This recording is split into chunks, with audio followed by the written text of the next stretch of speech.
It's 7 o'clock. Time to live fearless with Excelis Blue Cross Blue Shield.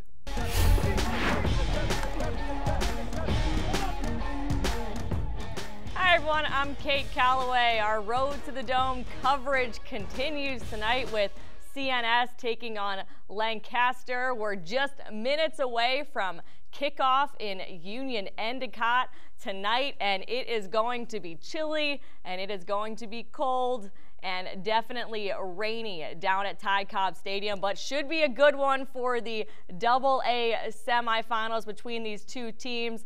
Lancaster, they're ranked second. They've never been to a state semifinal before, and CNS, obviously, they won their first section title this year. They've cruised to this point. Both these teams combining for 1,100 points this season, so should be a good one. So let's send it out to the team that will be calling the game for us tonight, Stephen Bond and Dale Drypulcher. Guys, should be an exciting one.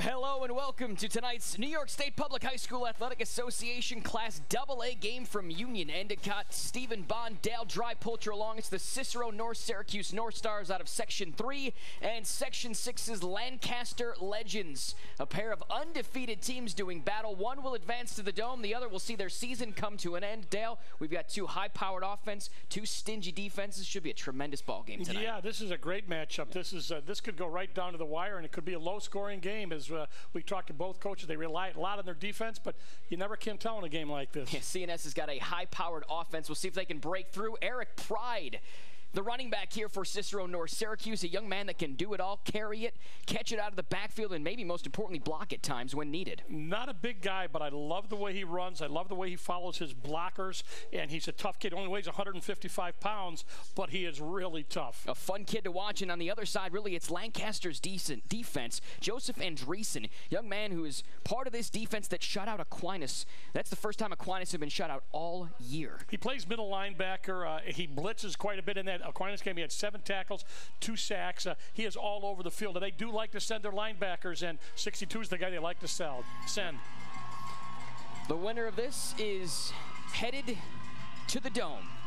There's a look at the temperature. Really, it feels quite warm out for that 39. It's been quite chilly. We'll take a look at the keys to the game. For CNS, play fast and physical, and for Lancaster, you've got to stop the big play. And really for the Legends, they talked about wanting to score first. They won the coin toss. They took the ball. We'll see if they get to do that. It's interesting in looking at these offenses. They both pass the ball pretty well, but for the same amount of yardage, actually, about 1,900 yards for the season. So let's see how this goes. Right off the get-go, Lancaster out and running. That's Kyle Backert, and Backert's gonna go the distance. Talk about a quick start. Kyle Backert, the kickoff return. The Legends gonna take an early 6-0 lead. The Legend faithful fired up here from Union Endicott. We'll take another look at it as Backert fielded it right at the 25, and check out the blockers downfield. Yeah, they did a great job of blocking that, and he followed it like some little cut there, just a little adjustment, and that lets him go the distance to start the game off. What a terrific job by his kickoff team, and Backert. Unbelievable. Backert with the roughly 75-yard kickoff return to start things off 6-0. We had a chance to talk with Lancaster head coach Eric Rupp before the game. Said his team left about noon, actually made a pit stop in Cortland to have a walkthrough. Legs obviously not a problem for the Legends early in this one. Backert actually on to do the kicking, and that one gets blocked. Great look at it from behind. That one is blocked, so it'll be a 6-0 lead. You know, when you get two evenly matched teams, the thing that people look at, the two different objects they look at are turnovers and special teams play. And right out of the bag, right out there, Lancaster comes up with a good special teams play. Backert scored on a long touchdown return on the kickoff. They do miss the extra point, but look at that you know, they've got all that emotion formed now, all that confidence. You've got the momentum, you've got the early lead, and we've talked about Lancaster's defense. They've only allowed, defensively, their starters, only 1 touchdown all year. We'll take a look at the score as we discuss this Lancaster defense. You get a good look at it from behind. And then look at the hole right there. Then watch the block. He follows, makes adjustment right there, and then another one little adjustment right there. Just and May is gone. Outside, yes, just a perfect run. Great job on special teams. And for now, your CNS, you've been punched in the mouth 11 seconds into the ball game. You'd like a nice special teams return if you could. And we'll get a chance to see this Lancaster defense, this highly touted Lancaster defense versus a very high-powered CNS offense.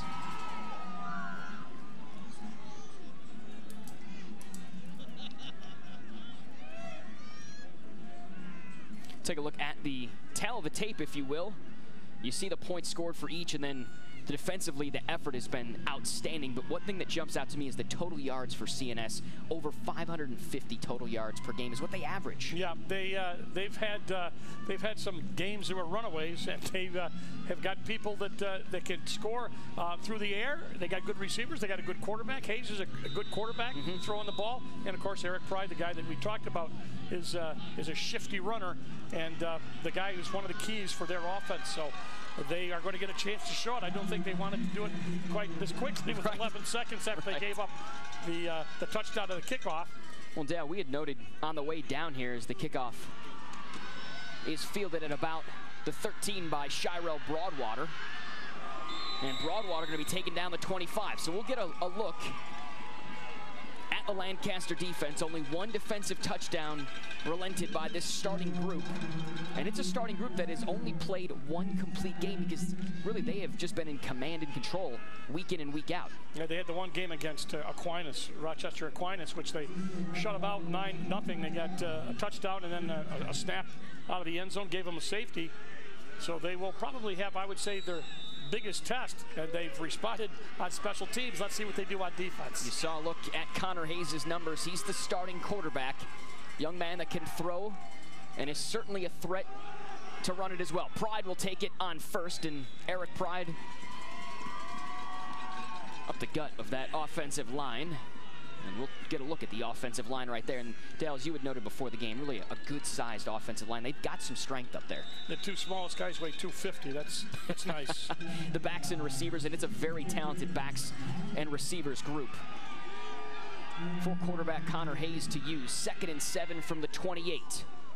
Hayes to throw it for the first time tonight. He swings it out, and that's to Broadwater, and Broadwater stopped dead in his tracks as he got to the first down marker, but he's going to about a foot short, I think, unless they...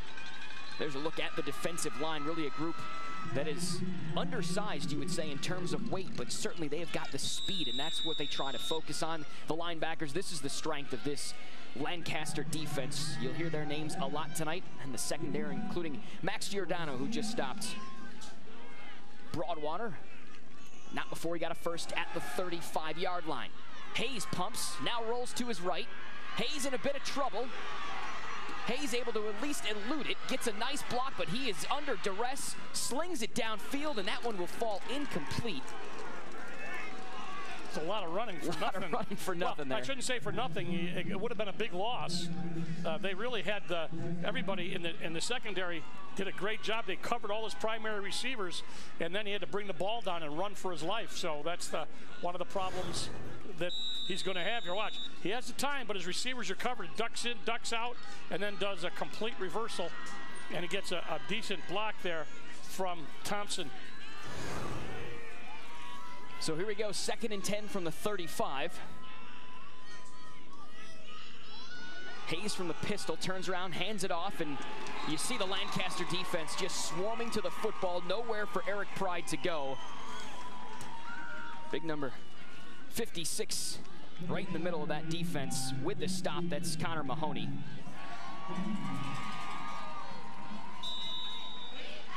Third and long. Ball placed at the 35 still, and CNS going to spread the formation. 4 receivers, 2 to either side. Hayes quickly looking to his right, got a man. That pass is complete on the far side. It's Lucas Merluzzi, and Merluzzi able to pick up 11. Nice job of turning back out. He rolls back in, eludes the tackler, and gets the first down yardage. He was a little short when he caught the ball, but it was a great grab by Merluzzi. Nearly 700 yards on the season, almost 10 touchdowns. Hayes has plenty of weapons on this potent offense for CNS. It's an offense that averages over 50 points per game. Pride over the left side, nice spin move, but he cannot get away.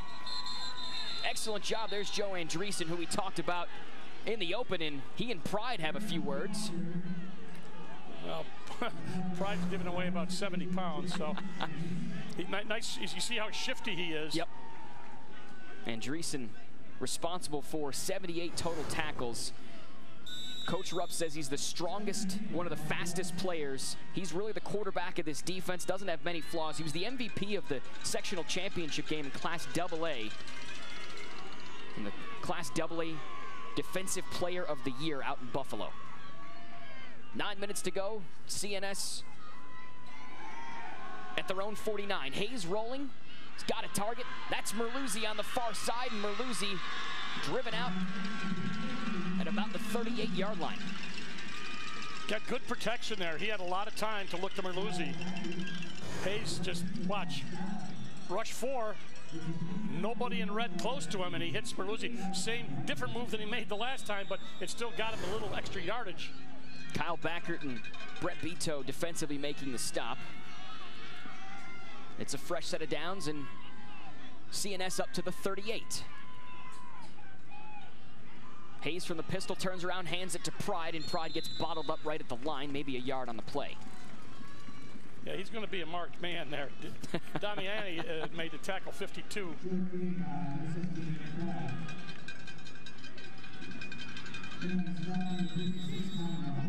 Damiani's got 74 tackles this season, also 2 interceptions. It's a very active linebacking core. They'll swap 3 and 4. They like to stay in a 4-4 set for the most part. Although CNS will go 4 wide, so they'll force you to drop into coverage. Hayes flushed from the pocket. This is what Hayes can do. Unfortunately, could not get away from Andreessen, as Andreessen read that one perfectly. Good read by Andreessen, just dropped back, looking for any receiver, short receiver, and then when he tucked the ball and ran, he was waiting for him.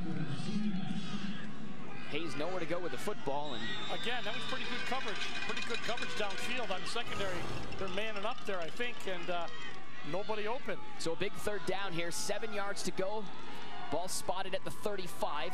Hayes from the gun, and he's going to be flushed from the pocket. Rolls and cannot get away from Andreessen again. No, excuse me, that was instead Connor Mahoney. Mahoney on the far side made the tackle. And here's the decision time for CNS. I don't think it's much of a decision. What do you call on 4th down, I guess? Oh, yeah, the play maybe, but right, you got to go for it. Now they go with a 3-man front. They put a 4th guy down, so they're going to rush 4 and drop 7, it appears. See if they blitz a linebacker. No. Hayes dances. Now he's flushed from the pocket. Hayes still looking for a man. Dumps it over the middle. That one is nearly picked off.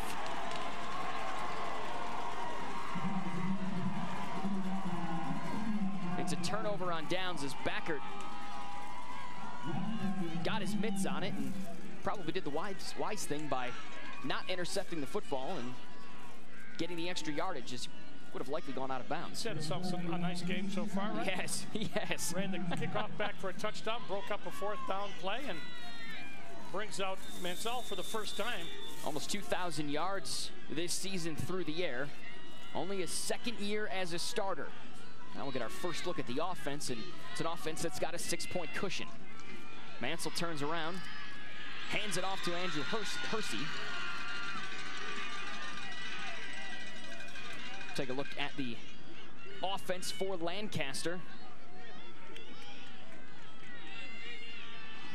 There's the group up front. They've got some decent size. It is undersized in comparison to CNS, and a look at the receivers and the skill players. Lancaster does like to go from the spread formation, and that RPO, the run pass option type deal. Mansell to throw it on first, kicks it out, and that one is complete to Max Giordano. Looks like a fight for the football there. Giordano, pretty good receiver, and he's got tangled up there with Geloff from CNS, number 11. Geloff, a dangerous defensive player. We'll take a look at the defensive unit for CNS. Just 3 down linemen, 3 linebackers. They like to have the DBs active. You see 5 DBs in this group. A pretty unique defensive set, Dale. Yeah, you may find them in the offensive backfield too. They're not afraid to send people, but it'll be a 4 receiver set on 3rd and 4. Ball placed at the 42. It's going to be short. Looks like it's a yard short. Hersey, and up front Andrew Delore with the stop, big number 78. So decision time here.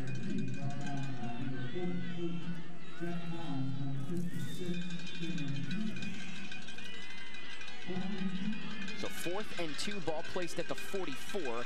They've got to get to the 46, obviously. See if they get a hard count, get CNS to. CNS showing the pressure. Mansell's got 7 seconds to snap the ball.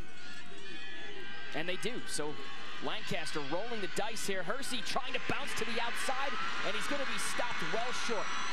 Excellent defensive play by Peyton Watts as he read the play the entire way coming from that defensive back position. Got help from McGriff. Is there a penalty? There is a flag down up near the 40 on the far sideline there. To wait to see what the call was.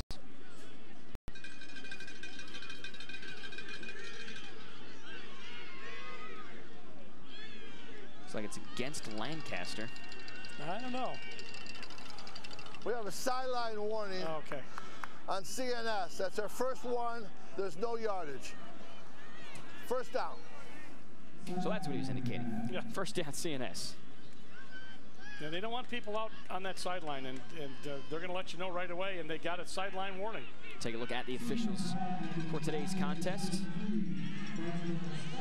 And really, Dad, we got lucky as we noted the weather did call for rain, but so far. Pointing way down at Ford, but it's let up.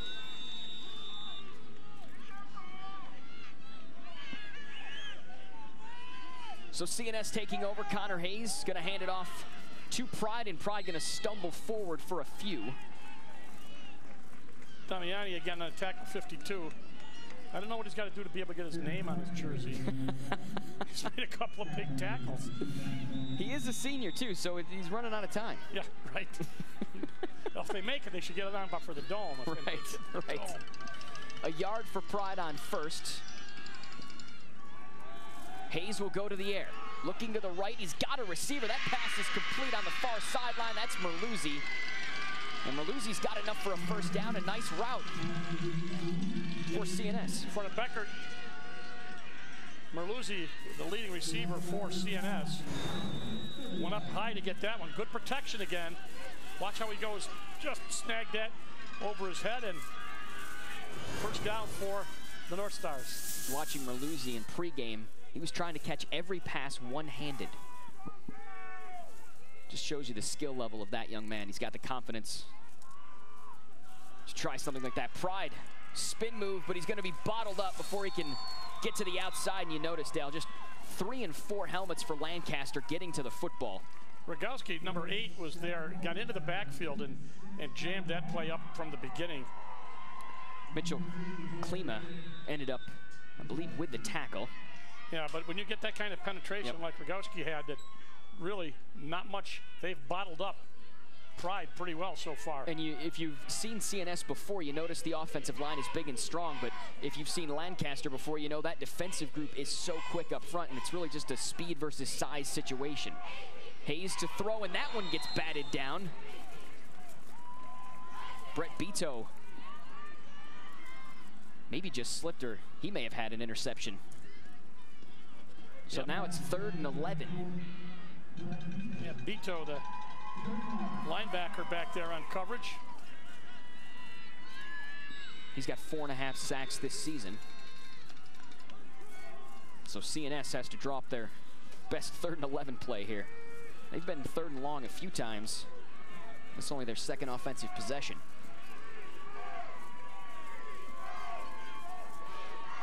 Hayes gonna go from the pistol. He's got 7 seconds to snap the ball. They'll get it off.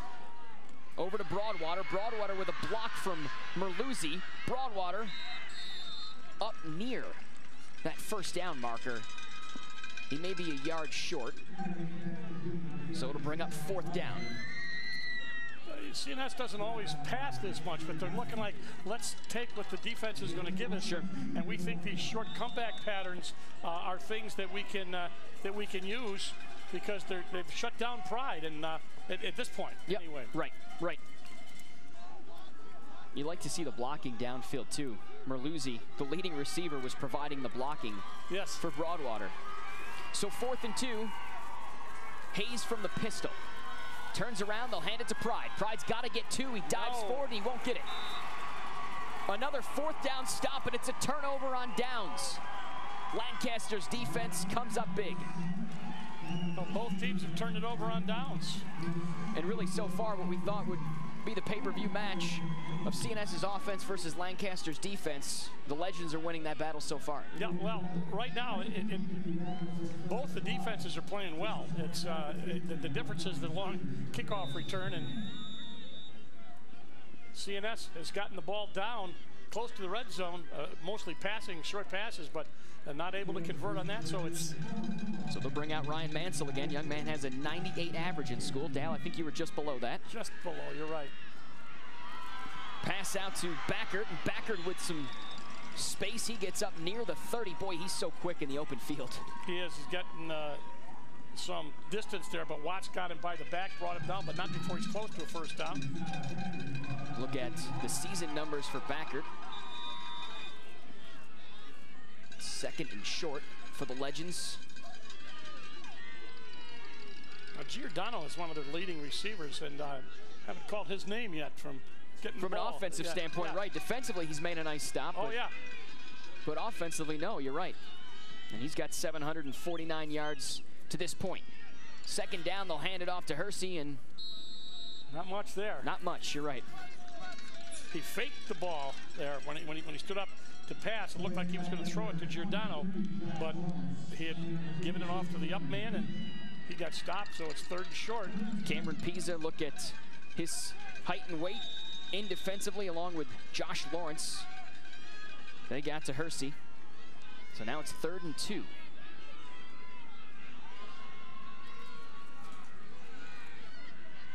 CNS going to bring the pressure. Hersey again, fighting for the 30. Lancaster waving it. It is going to be close, but it looks like the mark is at the 30, which should be short. That's about a football short, I think.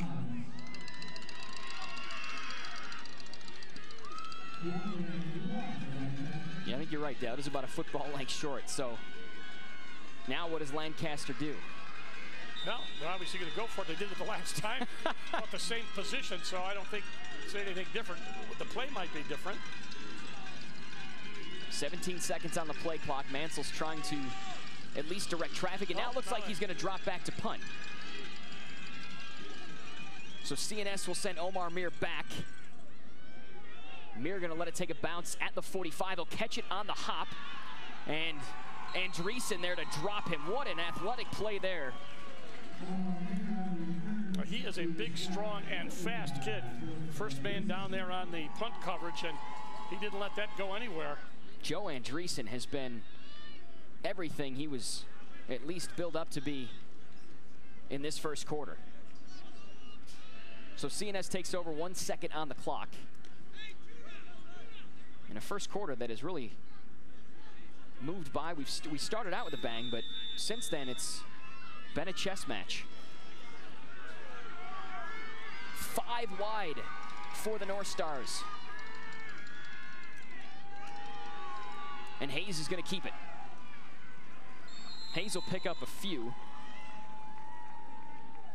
He breaches the 40-yard line, and Ben Mazer brought him down, and that's how the first quarter will end. So fireworks from the opening kickoff. Since then, it's been a chess match between Section 6 and Section 3. Lancaster's got the 6-0 lead after the first. Imagine if you had the power to choose whatever weather you wanted. Sunny and warm? You got it. Lawn needs a little water? No problem. The thing is, it's not possible. With Weather on the Ones, we can't control the weather, but we can give you updates every 10 minutes. So you'll be prepared for whatever weather conditions come your way. Weather on the Ones, only on Spectrum News. No matter how perfect the weather may be, that can change in the blink of an eye. That's why Spectrum News has weather every 10 minutes. When you need the weather, we have the weather. Spectrum News, your 24-hour local news channel, has weather every 10 minutes on the ones. 1 after, 11 after, 21 after. You get it. Your next local forecast is just a few minutes away. Weather on the ones, only on Spectrum News.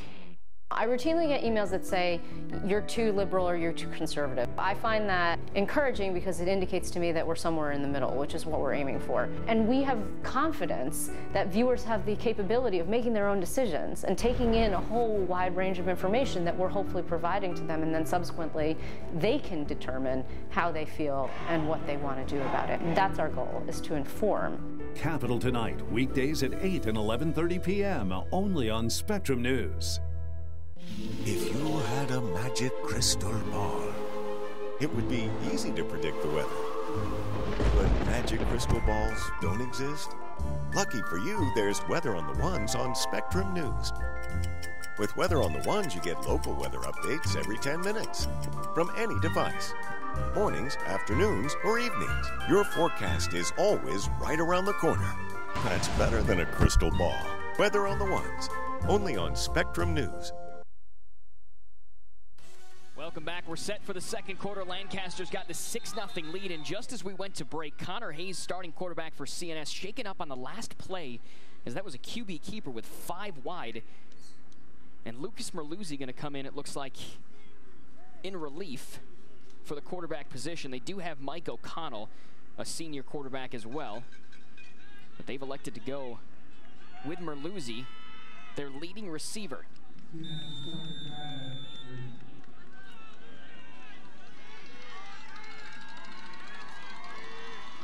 So a crowded backfield here for CNS. 2nd and 8 ball at the 41. Merluzzi turns around, hands it to Pride. Pride trying to find any sort of room, but this defense is simply suffocating him so far. Yeah, he's not had a lot of room to operate because he's a shifty runner, but they have filled every running lane and made it very difficult for him to get going. Take a look at the numbers through 1. Really not many numbers for Lancaster, but they've got the 6-0 lead thanks to that big special teams play. CNS, meanwhile, has been able to move the ball, but their drives have stalled, and they've turned the ball over a few times on 4th down. Merluzzi to throw it for the first time. He slings it out wide. That's to Broadwater, on the far side, and Shiro Broadwater's got a first down for CNS. Merluzzi out there slinging it. Yeah, Merluzzi looks like he knows what he's doing. He just stepped right in there while they work on Hayes. The rights to this broadcast have been granted by the New York State Public High School Athletic Association, representing the high schools in New York State. Any rebroadcast or republication of this programming without the written consent of New York State Public High School Athletic Association and Spectrum Sports is strictly prohibited.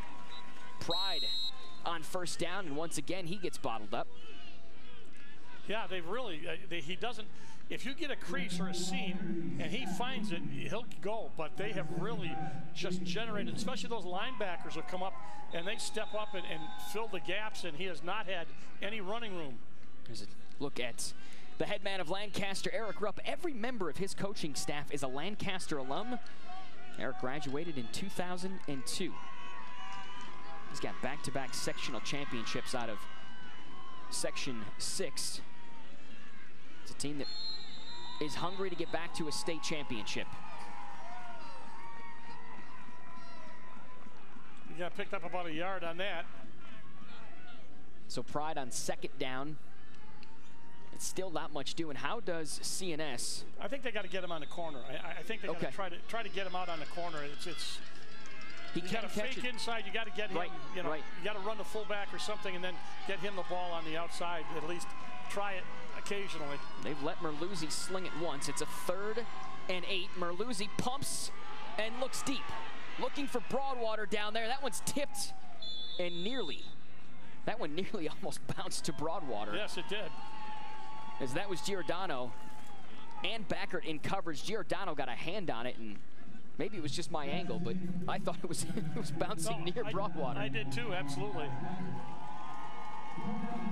Connor Hayes maybe getting some tape on the ankle, and Dale, you get late in the season here, you get the cold weather. How much does that play a factor? Well, it's not so much the weather, it's just getting banged around for 12 games. Sure, you know, sure. I mean, that's in all the practices. Right, you know, it kind of adds up.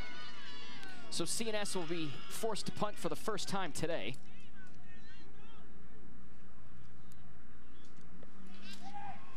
That one nearly blocked.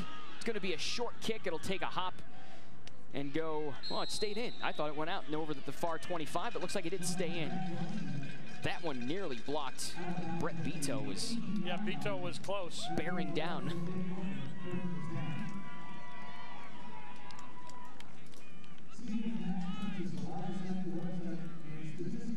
So Lancaster going to bring the offense back out. It has not been a very successful offensive group in the first. But really the pressure isn't on them right now, playing with the lead. Right.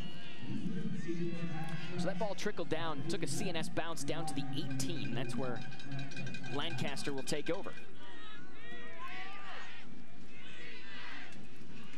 34, the running back, Andrew Hersey's been the featured player. He's got 6 games. He's had 100 yards or more. Mansell passing, that's Backert. Really, Backert's been their most effective player today. Not only offensively, but obviously on special teams, he's got the touchdown. That's that long handoff screen almost where you just turn and throw it to the outside man. He steps back, and the other receiver goes down and blocks, and they did a good job. Watch, he just turns and throws, and forward pass, but the other receiver was down blocking right there. Yep. And you notice how quickly he got rid of the football, too. Yep. I feel like that's the key maybe for that play. It is, yeah. It's got to happen quickly. So Lancaster with a fresh set of downs, ball placed at the 35. Mansell, a very efficient 19 touchdown passes. Once again to Backert, same play. Mansell's only thrown 3 interceptions all year. It's really tough in high school to defend those corners like that. It's so you want to put those guys at risk and see how they react and see if they can play it, because you know you're out there, it's one-on-one. They got to make a good tackle. Right. If you're not a good open field tackler, you're in trouble on defense. But that time it was a pretty good tackle, but they got about 3 yards on it. Watts made the stop defensively for CNS. It's a 2nd and 6 situation from the 39-yard line. Mansell fakes the throw. Now he's looking long. It's into double coverage, and Mansell overthrew his intended target. Once again, it was Kyle Backert. And as we said, coming in, Giordano, the leading receiver, right? Yeah, 749 yards. Yeah, and averaging 15.3, and we haven't seen him, as you said, defensively. He's been doing a great job, but not much on the offense. They faked him a couple times. He's at the very top of the screen there, I think. Nope. Yep. Yeah, is that him? Yep, number 14. Yeah, he's out there. Hard to see the number from. We don't have much of an angle up here. That's right. It's hard to see, but yeah, he is their leading receiver. 3rd and 6 now.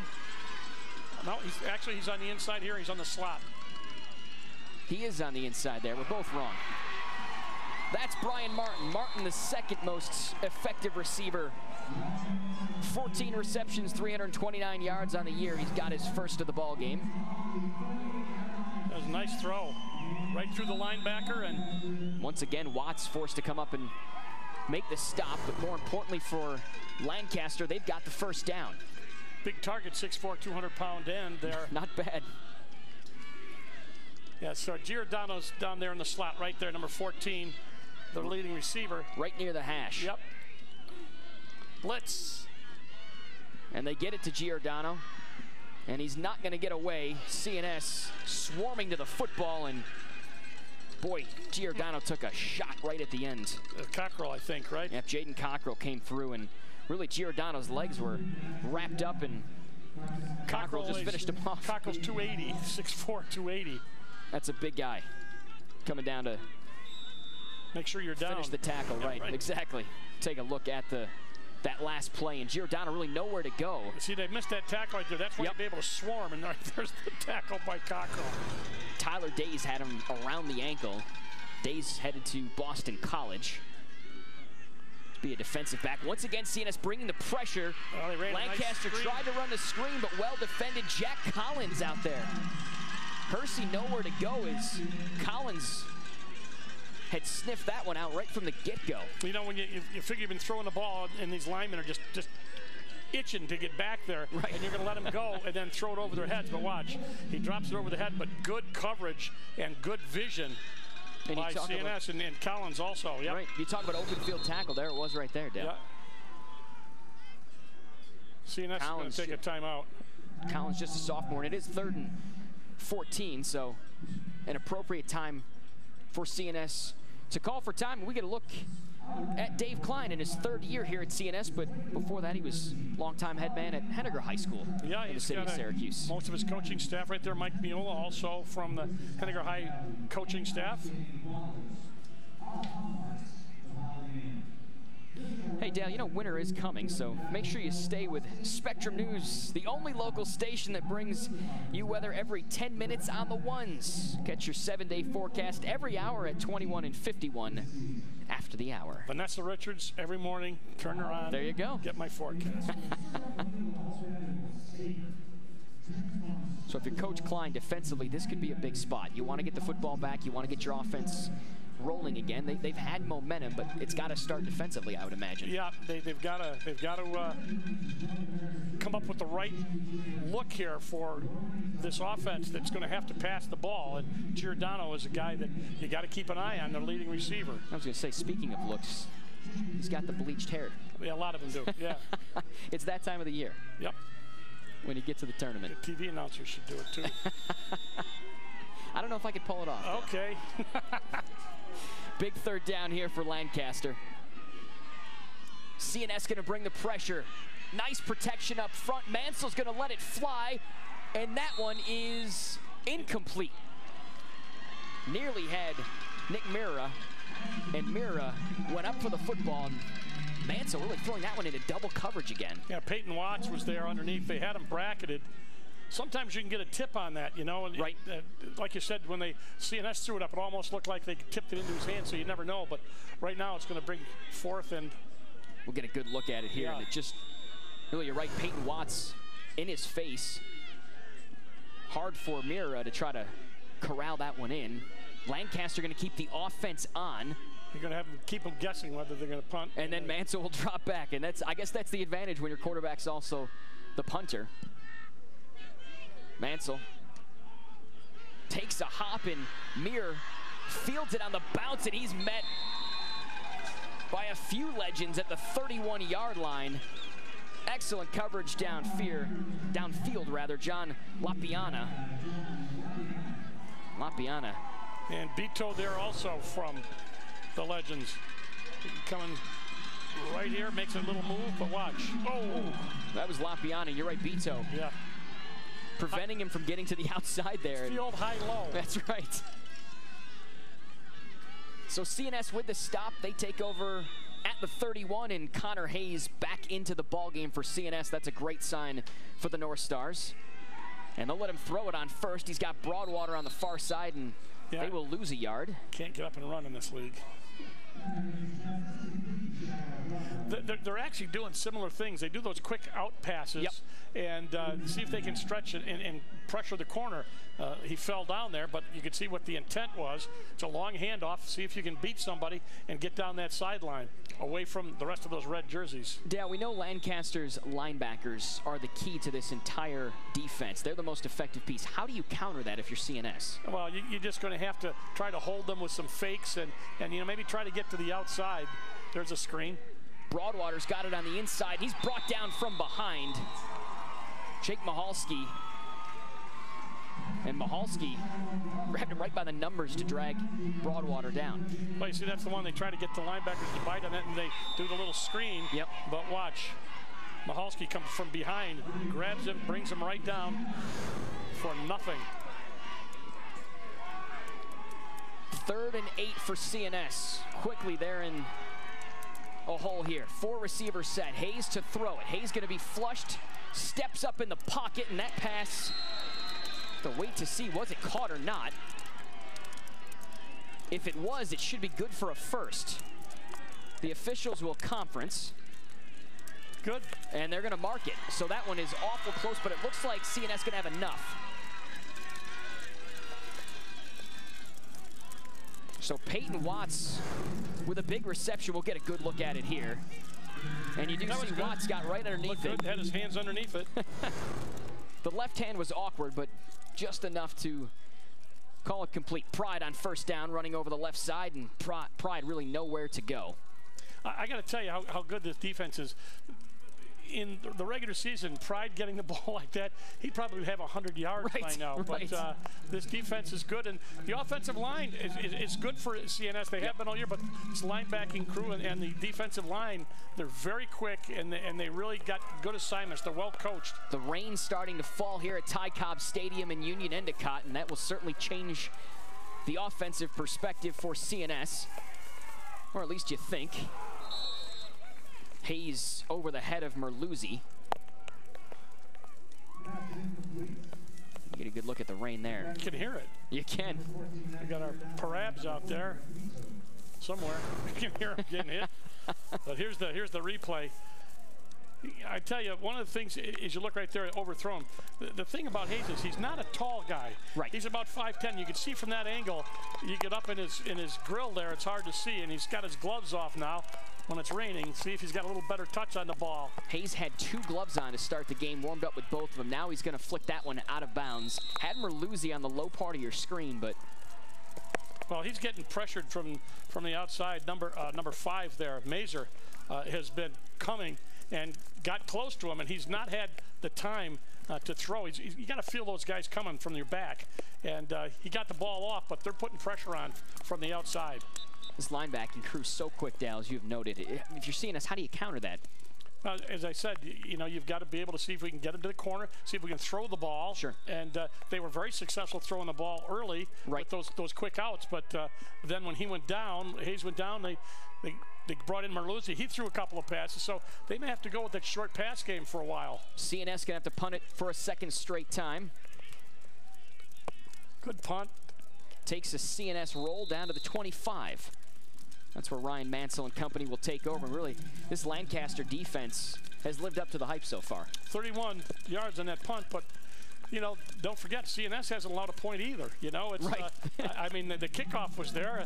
They've been bending but not breaking, and neither team has really generated any, you know, offense in any kind of consistent manner. And that's, you know, break a decent play here, and then you go back and you don't get anything. So neither team has been really scintillating offensively. A couple of plays here and there, no real offensive momentum on either side. Really talked with Coach Eric Rupp earlier this week, and I'd mentioned these two teams in particular, their offense versus CNS's defense, and I said, would this be the key to the football game? And he said, you know, everyone's going to look at our defense, and everyone's going to look at their offense.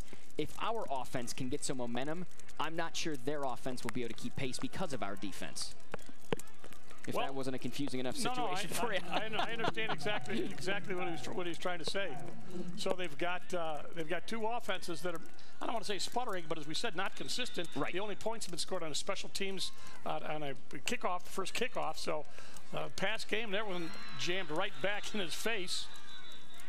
Batted down at the line, Jaquan McGriff.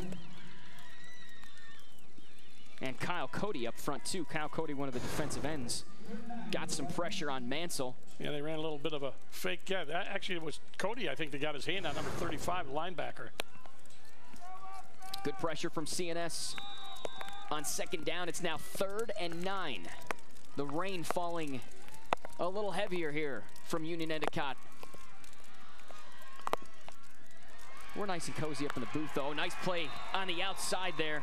I believe that one's to Giordano on the far side. It is. Max has got a first down for Lancaster. They went after him. They had their linebackers going. You can see number 35, the guy that we had talked about, Kyle Cody, was rushing, and so he had a little man for man out there, and they managed to knock him out of bounds. There's the season numbers for Giordano receiving wise, and Jack Collins maybe a mismatch trying to cover Giordano. He's a linebacker. You know, neither team seems to be able to run inside with any, right. You know what? I mean, there's just a lot of big people in there for CNS and a lot of quick people there for Lancaster. So they kind of cancel each other out. Neither offense has been able to, as I said, been consistent. Both teams have been trying to throw the ball, those quick outs.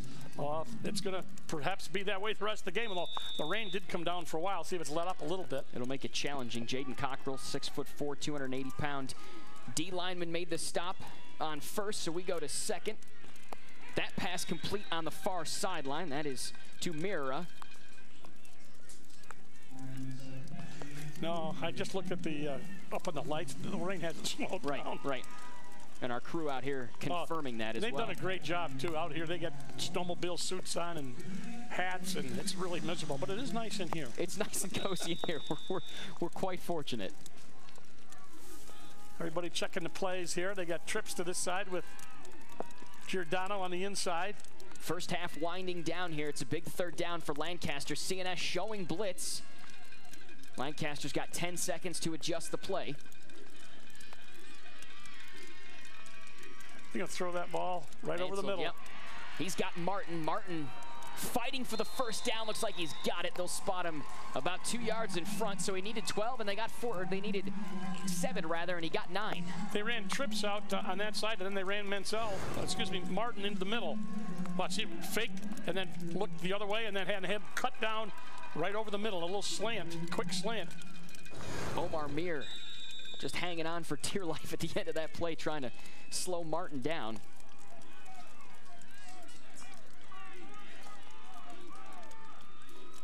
Cockrell also coming from that defensive line position in on the play. They'll try to float one up, and that one is in and out of the hands, I believe, of Backert down there.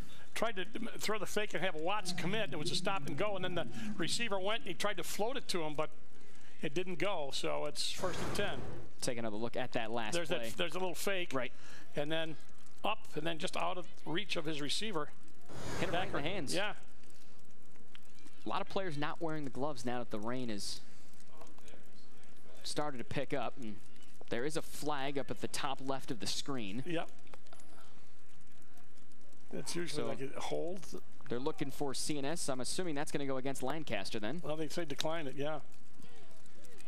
Look, one of the kids said march it, and Dave Klein said decline it. I think I'd go with the coach.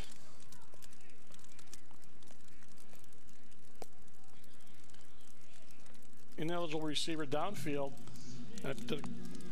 Waiting. Ineligible receiver downfield on Lancaster. That penalty's declined. It's 2nd down. They prefer to have him use the down up instead of giving him, you know, the penalty, and then we figure the down is more useful than the yardage. Confidence in the defensive group then. Well, yeah, and also they want them to waste a down, so now they only got 2 more, right? Instead of 3. Right. And with 1:53 to go, Lancaster did win the coin toss, and they elected to receive. They wanted to get the fast start, and they did. It's the only points of the first half so far. Mansell on second. Looking over the middle. He's got a receiver. That one is tipped, and it falls incomplete. Peyton Watts falling back into coverage, and that was a nice defensive play there from Watts. Yeah, they're trying to go right down the middle with that ball, and Watts got his hand on it. It didn't look like it was going where it was intended. Watts was actually probably one of the closest to it. Watch. Yeah, it hit him right almost in the face mask. Right, yeah. That's been a few times Mansell has thrown into double coverage. Well, he probably doesn't see it's double coverage because the safety comes over at the last second. But you're right, the 2 guys end up there. You have to watch that. That could have been a pick. I was going to say, we talk about the speed of Lancaster, but I think you've got plenty of speed on the CNS defensive group as well. It's tough sledding for these 2 quarterbacks. Maybe Lancaster is going to take a timeout. 3rd and 10. They're into CNS territory at the 48, and 1:48 to go. This could likely be their last offensive possession, so why not use it? You know, they had that game against Aquinas where it was 7-0 for a long time, and then they got a safety, made it 9-0, but you can see how that defense clamped down, and yep. That's, you know, they always tell you, it's a cliche, but defense wins games. You know, if you can manage 1 touchdown, you say, well, that's not much offense, but if you can hold them to nothing, you're pretty well off. Yeah, and that game, defense only held them to 65 yards. Spectrum News invites you to check out our all-new website, SpectrumLocalNews.com, packed with all kinds of information, including a complete local sports section and a live stream of Spectrum News available to cable subscribers. You can take us wherever you go with the SpectrumLocalNews.com mobile site or the Spectrum News app. You know, sometimes I read, Andres, that linebacker, they use him in a wildcat sometimes. It's amazing. Yeah. It shows you just the type of athlete that he is. Yeah, he's been very good this first half. The whole defense obviously has been. He'll line up at that right tackle position offensively. So on 3rd and long, Mansell rolling to his right, looking deep. It is single coverage down there. That one falls incomplete. Geloff defensively made the stop. Yeah, they had him pretty well bracketed too. Geloff, one of those defensive backs that will convert to wide receiver and really known for his speed, I think, defensively. Well, yeah, you need speed. When you got receivers like that, you got to be able to turn and run, keep your eyes back, looking for the ball, and be able to jump. So it's quite an athletic move back there when you're a defensive back. 4th and 10.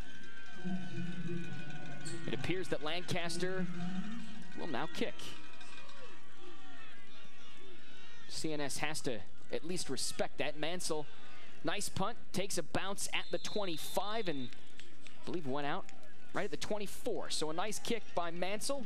CNS has got 1:33 to work with and 2 timeouts.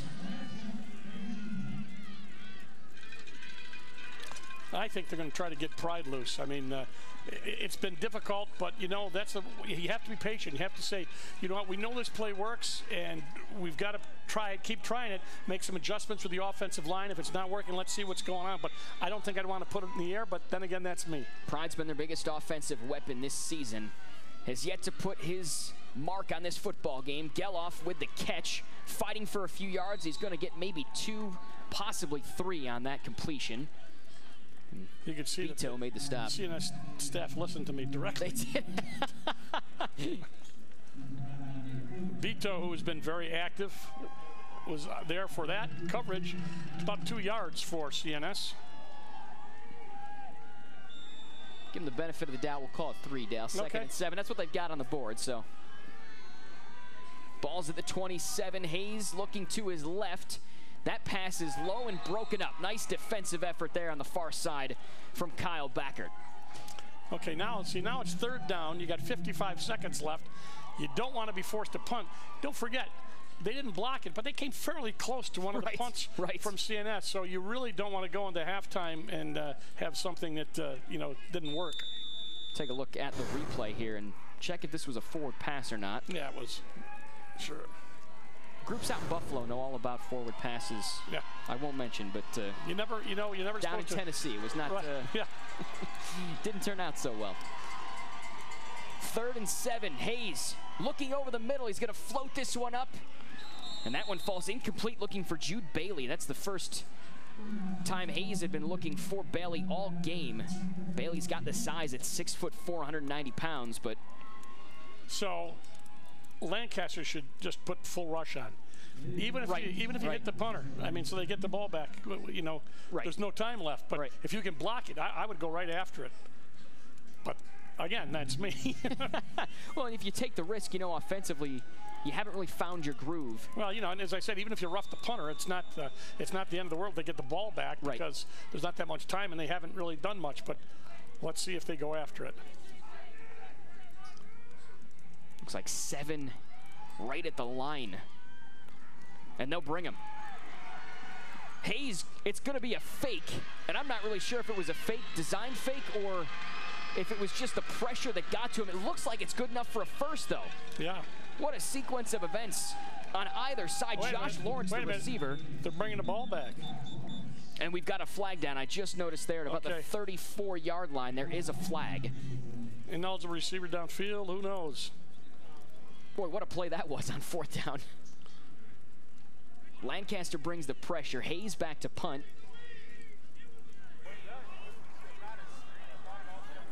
Ineligible receiver downfield on CNS. It's a 5-yard penalty. They will repeat 4th down. Take a look at the wide angle. This tells you replay. Yeah. This tells you that it was not a fake because they would know not to go downfield. But boy, I don't know if that was a fake or if it was. No, I don't think it was a fake. That's what I'm just saying. Just the pressure, yeah. Because the lineman should know you can't. You know, if he's going to throw the ball, get out and block. But you can't go downfield. Oh, right. So sorry. That's the problem. Now, if it was a screen, so yeah. Now we've got another timeout. Hayes is still kind of gimping a little bit. Yeah, the linemen, you know, they hold. I mean, they hold their position, but you know, obviously they think that that was a punt because they're going to go down to make a tackle. Right. You know, and, it didn't turn out that way. But as I said, I applaud the pressure by Lancaster because they came close the last time. And as I said, even if you hit the punter, there's no time left. And anytime you force somebody in high school when it's raining to punt, I think it's a pretty good gamble. Well, and you called it perfectly again, Dale, that Lancaster bringing the pressure. If you're CNS, you've got to be prepared for it to happen a 3rd time. Right, and the other thing, just with CNS, I would have run Eric Pride just to take time off the clock. Sure. Because every time you threw that pass, it stopped the clock, and now you find yourself in a position where you have to punt again. And you're going to give Lancaster the football back with roughly 30 seconds left. Well, we talked about that in close games like this, special teams makes a difference. It already has since the opening kickoff. Here's a good special teams play for Lancaster. Now, if you're in North Syracuse, you want to make sure that you get this punt off no matter what. Giordano is the deep man. They got him. See that they got outnumbered up there at the top. They see the 3 guys up on the top. Now you got to run to your right and kick it. There you go. Hayes gets it away, punts it to his left, takes a CNS bounce, but Giordano with plenty of room to field it. And Giordano will weave his way inside the 45 of CNS. But they still got good position, and they got 30 seconds left or so to throw the ball. Kyle Cody made the tackle on special teams. And you're right, Lancaster's got 31, so I was pretty close on the number there. Yeah. I get him once in a while, Dale. That's not very often, but no. Gracious, this has been some defensive struggle. You know, you're looking for a break, like a blocked punt or a punt, or excuse me, kickoff return, which has already happened. Right. Those will turn the game around. Right now, CNS has to make sure they don't give up any more points. And of course, Lancaster says if we get one more touchdown, we think maybe we can put this away like we did against Aquinas. It's a defense that only, on average, gives up 9 points per game, but the starting defense has only yielded 1 touchdown all year. Mansell looking to his right. He's got a receiver. That's Martin. Martin's driven out of bounds, but he's going to be about 3 yards short. Yeah, he's short, but he stopped the clock, which was just as important. 6'4" receiver, good size. You can tell him as he jogs back there. But no pressure on Mansell. They've got no pressure with the 4 down linemen. They haven't really been able to put pressure on him. Watts made the tackle. 24 seconds remaining. It's 2nd and short. So really, if you're Lancaster, maybe you take a shot at the end zone here. Well, they're blitzing. Mansell just turn around and hand it off to Hersey. Instead, they elect just to try to pick up the 1st down. Clock is ticking and no timeout. Now they've got one.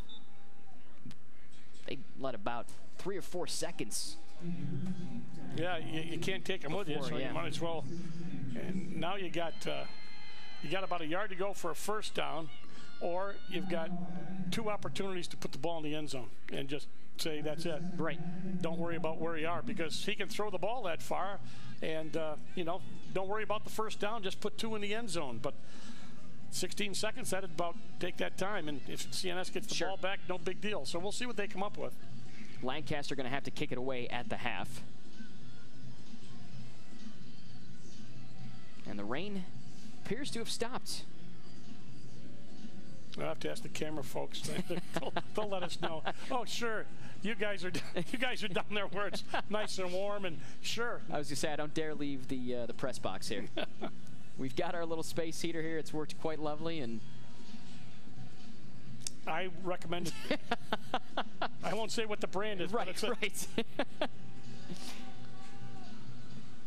Ryan Mansell has a very high completion percentage, as we noted before. About, what was it, about 70%? 71%. That's what of course, I needed a calculator to do it, but that's what I came up with. Entered the game 131 for 191, and his coach described him as an efficient, good decision maker, and well, that should be the case. He's got a 98 average in school. This is the second-year starter here for Lancaster. Already with a sectional championship under his belt, and Lancaster going to take a shot. Oh, nice adjustment midair, but that one falls incomplete. Said Geloff, I think. Defensively made the tackle. Alex Tamburni, I believe, was number 3. The deep receiver, yep. Down the sideline, and I believe that was number 11, that Geloff. Geloff for CNS, yep. Yeah, he was stride for stride, and they all both went out of bounds, but that's what I thought they would do. Try to put this one in the end zone now. So 4th and 1, 9.9 seconds remaining. Rush 3, drop 8. Lancaster does have a timeout, but I'm not sure you could. I don't think they'll have time.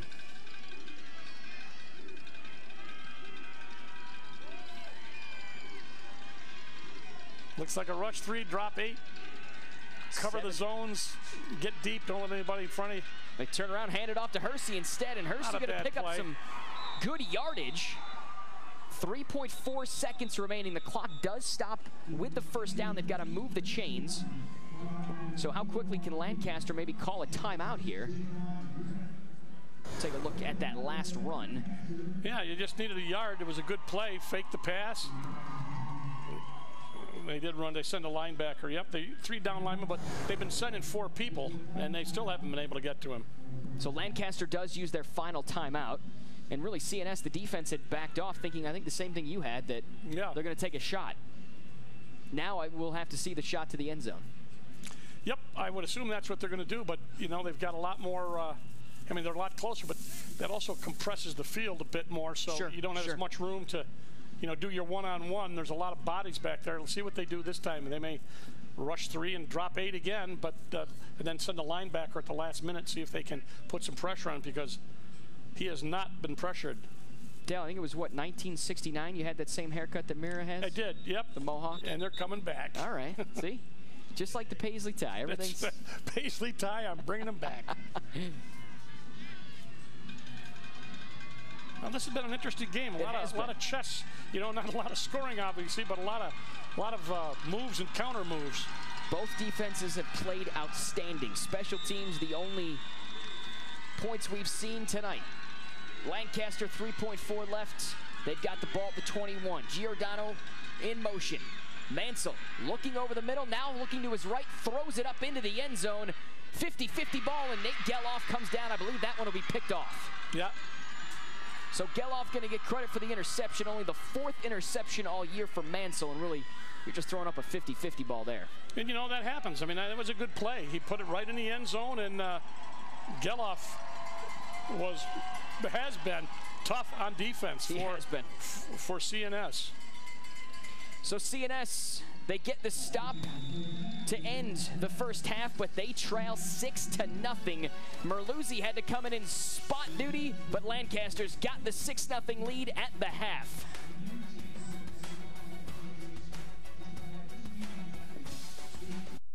Imagine if you had the power to choose whatever weather you wanted. Sunny and warm? You got it.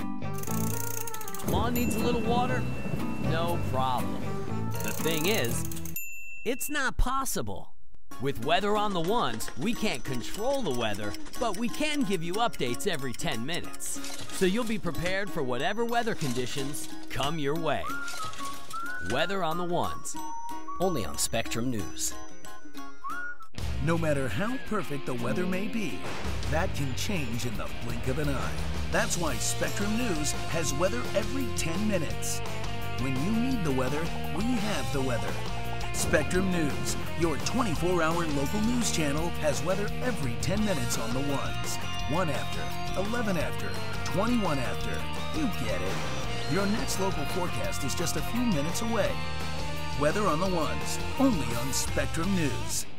I routinely get emails that say, you're too liberal or you're too conservative. I find that encouraging because it indicates to me that we're somewhere in the middle, which is what we're aiming for. And we have confidence that viewers have the capability of making their own decisions and taking in a whole wide range of information that we're hopefully providing to them, and then subsequently they can determine how they feel and what they want to do about it. And that's our goal, is to inform. Capital Tonight, weekdays at 8 and 11:30 p.m. only on Spectrum News.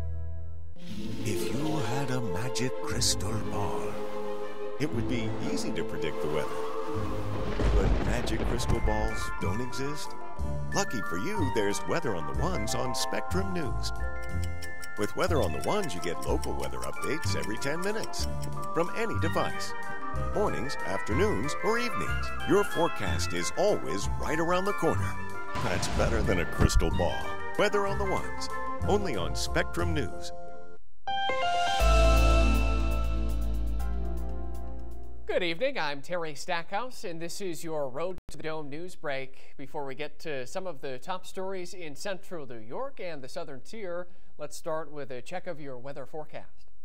All right, thanks a lot, Terry. Cloudy and breezy, scattered showers and periods of steadier rain working through this evening and overnight. So if you are heading out and about, have the rain gear handy. Periods of rain will continue overnight. The winds will also pick up late tonight heading into tomorrow. Sustained winds for some of us late tonight through tomorrow between 20 and 30 miles per hour. The winds potentially gusting between 40 and 50 miles per hour. First thing tomorrow morning, still picking up on periods of rain with some wet snow mixing in, especially for our western section. So a rain or wet snow mix tomorrow morning, transitioning over to scattered snow showers and then the development of some lake effect that should be rather productive off the southeast end of Lake Ontario. Within this lake effect, tough travel conditions expected Sunday night and especially heading into the Monday morning commute. Eventually the lake effect will lift back up to the north and set up shop east of Lake Ontario as we go through Monday afternoon. Otherwise, Monday is quite chilly.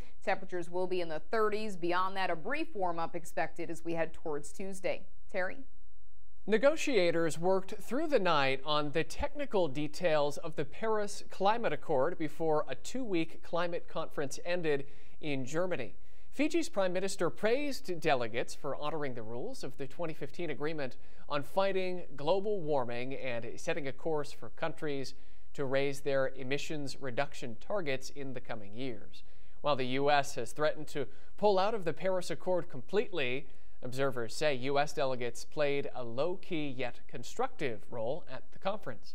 The final sticking points included compromises on the wording for financial aid to poor countries, with Saudi Arabia objecting to a phrase it feared might produce a levy on fossil fuels like oil. A woman jumped from a third-story window during an apartment fire in East Syracuse Friday night. Multiple fire departments were called to the Springfield Garden apartment complex around 11 p.m. When they arrived, there was heavy fire coming from the basement windows. Officials say the fire started when a man fell asleep while cooking. Luckily, no one was hurt, even the woman who jumped. There was a bunch of people down on the ground yelling to her to jump, and at first she didn't want to, but she did eventually jump, and they kind of slowed her down as she came down, broke her fall. Shield says 5 apartments were damaged by the fire. The Red Cross is assisting the victims. For those doing the shopping for Thanksgiving dinner this year, the task of checking all those items off the list can be daunting. There are only a few days left until the holiday, and grocery stores are seeing more shoppers taking advantage of pre-Thanksgiving specials and discounts. Items like stuffing and cranberry sauce are often heavily marked down, and many stores have special prices on turkey. With crowds emptying the shelves, many find it helpful to have a strategy. I like fresh stuff, keep it as fresh as I can, and then here I'm trying to get some of the stuff that I can get ahead of time, and then I'll come back again on Tuesday and get the fresh stuff. If you need some last-minute ingredients, there is good news. Some stores like Tops and Walmart will have their doors open on Thanksgiving Day. Thousands of families will have a turkey this Thanksgiving thanks to a local organization and community members. Catholic Charities of Broome County was able to collect a total of 4,168 turkeys as part of its Thanks for Giving turkey drive this week. The community really stepped up after there was some concern the goal wouldn't be reached. On Wednesday, less than 1,000 turkeys had been collected. We're told 3,000 families signed up to receive a turkey this year, along with 35 organizations. STEM fields may be male-dominated, but that's not stopping these girls. They put their brains and hands to work at the Copernic Observatory and Science Center's Girl Power Robotics class. After the class, they created their own. The goal is to get them to realize their potential and gain interest in the field. The center first started Girl Power classes in 2008. That's going to do it for our Road to the Dome news break. I'm Terry Stackhouse. We'll take you back out to Union Endicott High School for the second half after this break. Imagine if you had the power to choose whatever weather you wanted. Sunny and warm? You got it. Lawn needs a little water? No problem. The thing is, it's not possible. With Weather on the Ones, we can't control the weather, but we can give you updates every 10 minutes. So you'll be prepared for whatever weather conditions come your way. Weather on the Ones, only on Spectrum News. No matter how perfect the weather may be, that can change in the blink of an eye. That's why Spectrum News has weather every 10 minutes. When you need the weather, we have the weather. Spectrum News, your 24-hour local news channel, has weather every 10 minutes on the ones. 1 after, 11 after, 21 after. You get it. Your next local forecast is just a few minutes away. Weather on the ones, only on Spectrum News. I routinely get emails that say, you're too liberal or you're too conservative. I find that encouraging because it indicates to me that we're somewhere in the middle, which is what we're aiming for. And we have confidence that viewers have the capability of making their own decisions and taking in a whole wide range of information that we're hopefully providing to them, and then subsequently they can determine how they feel and what they want to do about it. That's our goal, is to inform. Capital Tonight, weekdays at 8 and 11:30 p.m. only on Spectrum News. If you had a magic crystal ball, it would be easy to predict the weather. But magic crystal balls don't exist. Lucky for you, there's Weather on the Ones on Spectrum News. With Weather on the Ones, you get local weather updates every 10 minutes from any device. Mornings, afternoons, or evenings. Your forecast is always right around the corner. That's better than a crystal ball. Weather on the Ones, only on Spectrum News. Hello and welcome back to Ty Cobb Stadium, Union Endicott High School. Lancaster holding the 6-0 lead as we are at break. It's been an exciting first half, really a bit of a chess match though, Dale. It has been, and it's been a defensive chess match. The highlight started out with the kickoff return, and that's there haven't been many other fireworks offensively after that, but a lot of defensive fireworks. We'll take a look at that kickoff right here, and it was thanks to Kyle Backert. 75 yards, he catches a few blocks, and he was just off to the races. 11 seconds, that's all it took, and then CNS trying to get something going, but this fast defense of Lancaster has held them in check. They've gotten a few big plays, a lot of passing plays, but the running game has been pretty much stymied. CNS has been able to move the ball. The very end of the first half, Lancaster found an offensive groove, but they were unable to find the end zone. Mansell has been slinging it and finding a number of different targets, including Martin on that last play, and he's been getting good protection, which really helps because he's able to select his target. And then we know that Connor Hayes got hurt, but he came back, and he's been throwing the ball. Mansell throwing the ball. So neither team has been able to get a running game going in any consistency. They break a play once in a while, but that's it. And then they tried to put them in the end zone, and Geloff made a pick there at the end of the first half. Very last play there, you're right. And here's a look at the numbers at the half. Really offensively, thanks to that last possession for Lancaster, we're about even. You can't get much more even than that, really. That tells you that the defenses are playing a good game.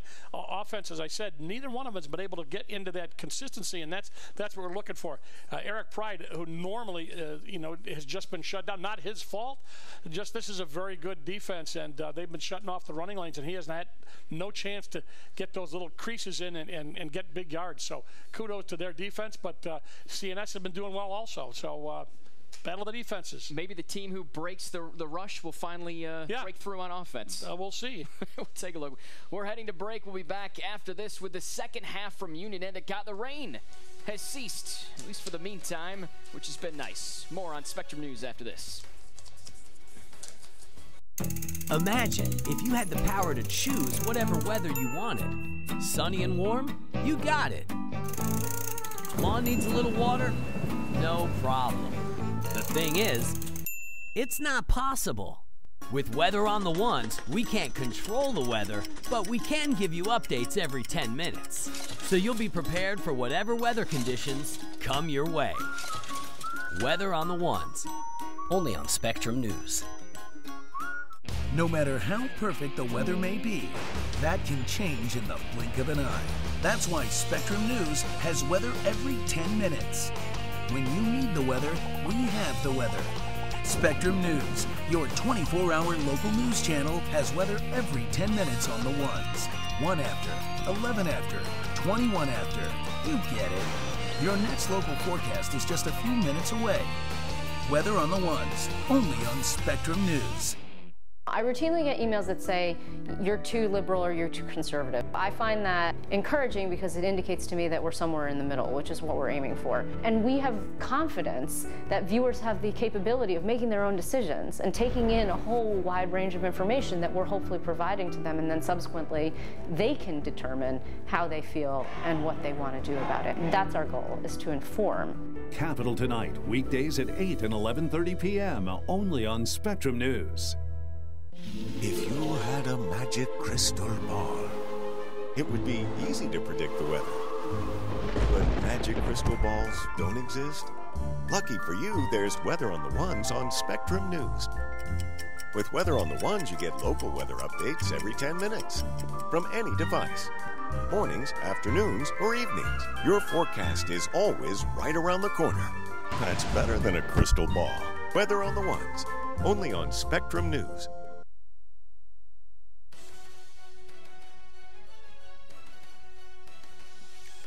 2.5 minutes before the start of the second half.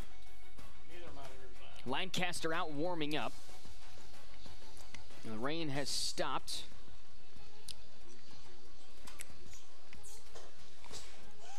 So far, Lancaster's defense, really, they've been impressive. Well, they're very fast, and Andreessen came as a guy that I read about and said I'd never seen him, but very impressed with him, and the rest of the defense too. He's very, very strong, and I think that they hope that they can prevail. I know they feel if they get one more touchdown, this game's over. It could be. It's a 6-0 lead. Taking a look at the bracket right now. New Rochelle out of Section 1, and they defeated Troy. Oh, the reverse. I'm sorry. Troy defeated New Rochelle. Right. Troy, the #1 team in this state.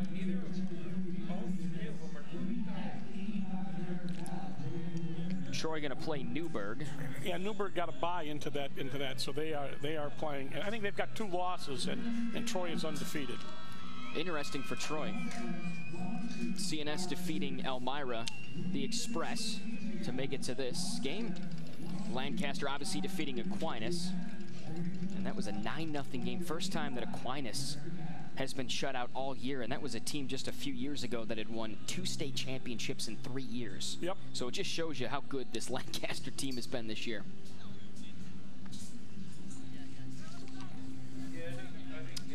Good look at the CNS sideline. They had about an hour and a half. Well, they traveled pretty well for lousy weather. North Star Nation sign over there, and really Lancaster traveling just as well out of the Buffalo area, and that's about a 4-hour drive. Right. CNS just coming back onto the field. Yeah, I heard some Lancaster fans at halftime, and they said, we just need one more score, you know? So they're trying to will them to some other score because they figure their defense can hold CNS scoreless. Good crowd from Lancaster, and they're all bundled up. Saw a number of folks out in Bills gear. Yeah. Buffalo's out in Los Angeles to face the Chargers this Sunday, and they've got a new starting quarterback in Nathan Peterman, so weather appears to have let up some here. The umbrellas are down, and take a look at Connor Hayes. He is limping a little bit as he's come back out for the second half. He did get the ankle taped. Yeah, and in the second. Merluzzi came in and played for him and thought he'd just maybe hand the ball off, and he ended up throwing a lot. So he's a pretty good athlete in his own right. Hayes still appears to be a little hobbled. Not good news. Not good news for CNS. No. It's like any time, like remember the Union Endicott game when they lost their quarterback? You know, it changes things completely. It did. It changed the landscape completely. Whitesboro was able to take advantage, and that would certainly do the same here. And got to look at the Lancaster sideline here. And Ryan Mansell. Mansell, a very efficient quarterback. That's what he's known for. He doesn't take too many chances. Only now 4 interceptions on the season. He had a good first half. Yeah, that last interception was just a Hail Mary in the end zone, and Geloff came up with the interception. So it was harmless, but CNS has got to find a way to get some Eric Pride going, because that's really, they just can't keep throwing the ball through the whole game. We'll see if Coach Dave Klein, good look at him right there, if he can get this group going.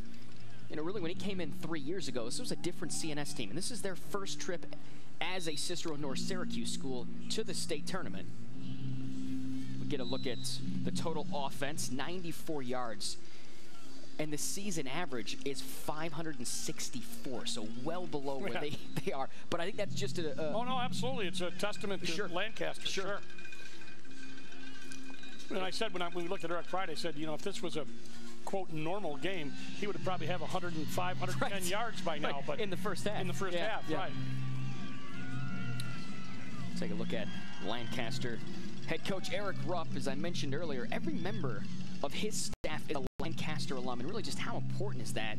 You talk about school pride, and obviously the head man at any team is going to have pride in his group, but to have them all be alum is just such a unique thing. And it's nice you have them consistently. So in other words, they've been there for years instead of like if you change coaches all the time, it really makes a big difference. And even the college level, you know, you've really, if you get that consistency, then everybody's on the same page and they know what's going on. You don't have to break anybody in. So coaching staff, the assistants make a big difference. It's a Lancaster group that has shut out 3 different opponents. CNS hoping not to be the 4th this year. CNS will receive in the second half as Lancaster won the coin toss and elected to receive in the first half, and that's been the only points of the game so far. Yeah. As I said, turnovers and special teams in a tight game really can make a difference. And, you know, we haven't had a key turnover. We had that pick, but that was kind of insignificant. But, you know, you're talking about, excuse me, a fumble on your 10-yard line, something like that. It hasn't happened. Eric Pride's 167 yards on the season, only 13 yards tonight. Yep. So that's really the tale of the tape. And as we had mentioned just a little bit earlier at this halftime game, that getting ready for kickoff, but really whoever won the run game, whoever wins this rushing game in the second half could end up winning the ball game. That's what I would say. I mean, you know, maybe somebody will throw a big bomb and surprise you, but I think that consistent running game would, either team can generate it, that would go a long way to winning this football game. Well, CNS will have it first. First thing they got to do is they got to get a good run back. They've got to get you know, pretty good field position, and of course special teams has been very good for Lancaster. Shirel Broadwater going to field it inside his own 20. Broadwater trying to weave through some traffic, and he's going to be stopped, I believe, just shy of the 30. Yep, about the 29-yard line, you're right.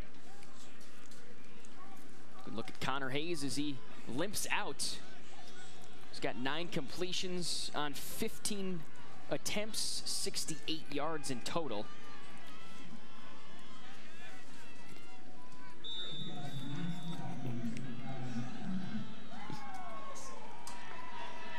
First and 10 from the 29. We'll see if Hayes and company can respond in the second half. What were the adjustments, if any? Hayes off the mark on his first attempt. That one intended for Nate Geloff. Well, that wasn't even close. Good coverage and poorly thrown. So right back to 2nd and 10. Talked about near the end of the first half there when they threw those passes and ended up stopping the clock and giving the ball back. Right. But I don't think they want to punt anymore. 3 receivers to the short side for Hayes and company. Willis, the motion man, he takes the football. Willis has got some wheels. Willis out in the open field, and it's a foot race to the end zone. Nobody's going to catch him. CNS on the board. Jeremiah Willis breaks through for the North Stars. We're all tied at 6. The North Star Nation loving it. There's your strategy. Put in your backup. Right. Put in your backup running back. Well, we've seen him run before. He's a good runner. He's quick. And look at him weave himself through the line of scrimmage. And then he gets to the outside. And he gets down the 50-yard line. He continues to outpace everyone in the red jersey. And just like that, this game is tied up. Willis. There he is. Unbelievable run for Jeremiah Willis. 71-yard touchdown run, and looks like the North Stars at least are winning the early battle on the ground, Dale. How important is this extra point? And a flag before. We're all knotted at 6. And if I'm not mistaken, Hayes is the normal place kicker too, and he's got the bum ankle. He's out there to kick, so just more intrigue to this. Prior to the snap, dead ball, false start. Oh, false start, okay. On the offense, 5-yard penalty. We're going to repeat the try. They're making this difficult, aren't they? Here they are, they get a big break, and then they get a 5-yard penalty, and now this becomes a field goal. CNS still going to kick it. Oh, he's got a good leg. But you know, gee, you wish you had to go 5 extra yards. The crucial extra point here. It's got the distance, and it's through. CNS has got the lead 7-6.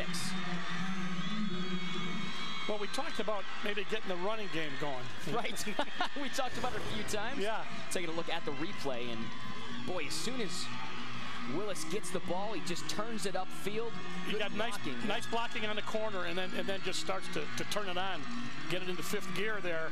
And I thought somebody had an angle on him, but they didn't. And it looked like he had a shot at him. Was Giordano, yep. The receiver, yep.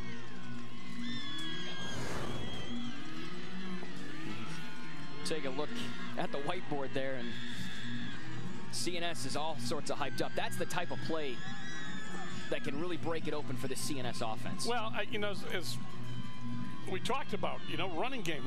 You know, you've got to have a running game. Right. In high school anyway, you just can't go out there and sling it. Usually, if you've got a guy like Paulus as a quarterback and you're in the dome, you can do it. But it's out here in the elements. Right. And we'll have to see if how Lancaster responds offensively. 2 plays, 71 yards. It only took 19 seconds. That looks more like the CNS offense that all of Section 3 was used to seeing. Quick little 1-2 punch from the North Stars, and it's the backup running back, Jeremiah Willis, who delivers the go-ahead touchdown, or at least the game-tying touchdown, and Hayes got the go-ahead extra point. Backert on the return, and now Lancaster's offense will take to the field, trailing for the first time this ball game. Josh Lawrence, hurt on that kickoff, is limped off the field there. And Lawrence, one of the starting linebackers. A look at the numbers through 1 half for Ryan Mansell.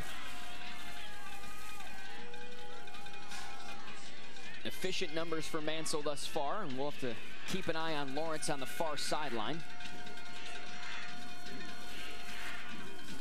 Mansell will hand it off first. Hersey taken down. Number 44, McDonald for Cicero North Syracuse. Say Hersey did pick up a few there, but Jack McDonald met him, and right where he meets him is where it stops. He got about a yard.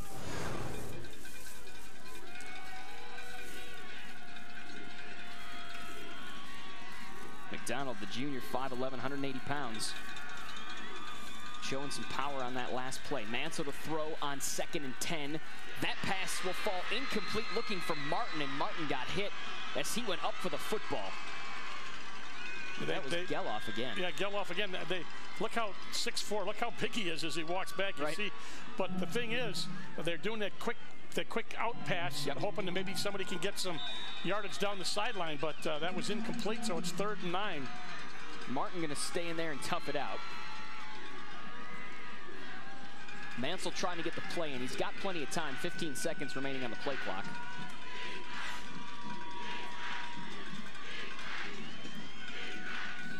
Third and 10 from the 36. Mansell, he's going to run it. Mansell turns it upfield, close to the first down, but he's going to be about 1.5 yards short. Let's see what they do here. They've always shown they're not going to punt, but they have. Check out the lineman for the North Stars on this replay. Yeah, looking pursuing down the sideline, but he gets open right there. And then here's the pursuit from behind. That was Lawrence, who had gone out because of got shook up on the kickoff. Nice to see Lawrence back in there. 5'11" junior. 4th and 1. The question is, will Mansell punt this one away? Maybe it looks like he is going to drop back. So Mir will have to drop back. They fake it, but the ball is on the ground, and CNS has recovered it.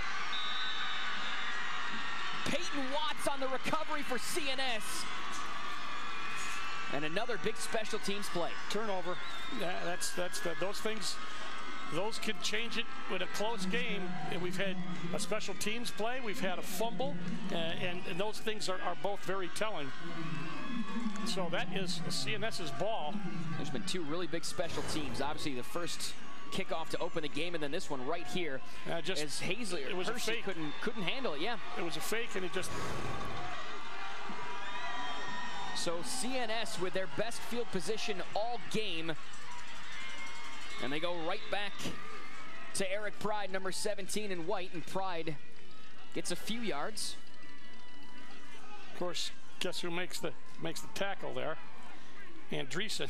Andreessen's got the tackle. There was a look at the turnovers. CNS with the interception, and now the fumble recovery on the fake punt. Pride will get 2 on the first down carry. They'll go back to Pride on the inside, and he fights for the 30. Looks like he's got that, but he's going to be well short of the first. One of the things I talked about is I think the way you got to get outside on these, and Pride is going inside because he's such a shifty runner. You know, he's been able to break big plays, but on the inside, you see where they scored on the outside. Right. So they're kind of butting their heads against the wall here. It's 3rd and about 7. Geloff, the late receiver, in. Trips to the right for Connor Hayes. First down line is the 23. They'll throw the slant for Merluzzi. Merluzzi's got the first down. He's tripped up and taken down at the 19. So difficult to stop that slant. They like that play, and Merluzzi, they're giving him a cushion and waiting to see what happens. Watch, you can see he just steps in, nice delivery, and Merluzzi right there. No one, they're using the zone. Nobody back there. Nobody dropped, at least that I could see. So a pretty easy first down for CNS. Yeah, and you're right. A good ball from Hayes. As his first offering of the second half was well off the mark. He has settled down here on this second drive. Hayes turns around. He fakes it to Pride. Hayes is going to keep it over the left side. Hayes near that first down marker. But what a play fake there, and designed bootleg. Lancaster bid on it, yeah. Yeah, watch the fake. Fakes it to Pride, hides the ball, and he gets a man out in front of him, 59, trying to block for him. Yeah, good blocking downfield. Yep, Adam Mosier. Yep. Downfield, and he was eventually tackled by Mitchell Klima. But a nice play design. 8-yard pickup on first down. CNS threatening again. Ball placed at the 11. Hayes looking to his right. He's going to float this one up, looking for Merluzzi, and Merluzzi tried to get a mid on it, but that one was overthrown. I guess not a bad call on the fade. I don't always like those, but you know, if it worked.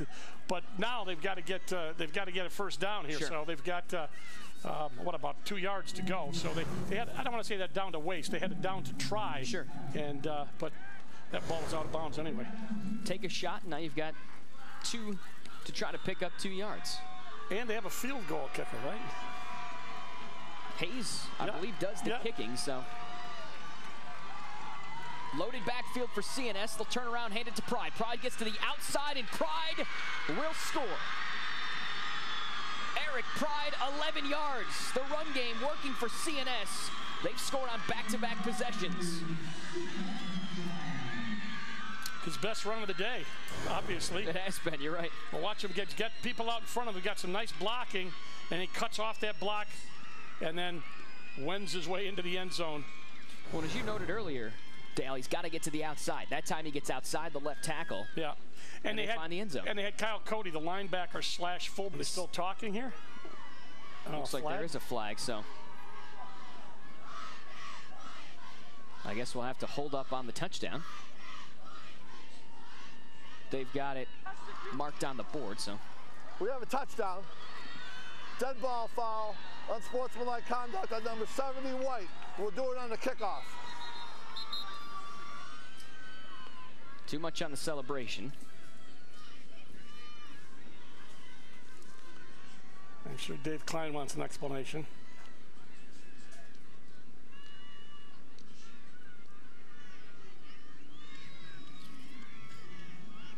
He's got 2 officials over there to provide it.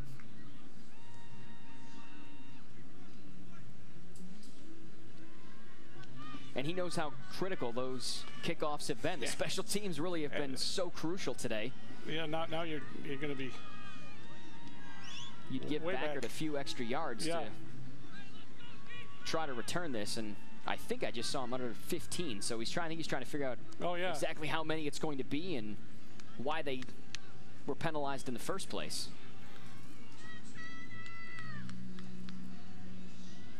Hayes will try his second extra point.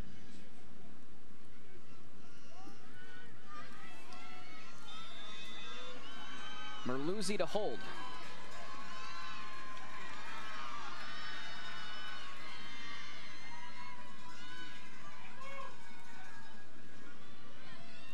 Kick is up, and a great look at it right in your living room. Right through the wickets. So it's 14-6. The CNS offense has finally come to life here in the second half. Take a look at the touchdown again from Pride, and you're right, great blocking. Cody right there. There's the block, and he reads it. I always said I liked about Eric Pride is the fact that he reads his blocks so well. And CNS faithful fighting the elements.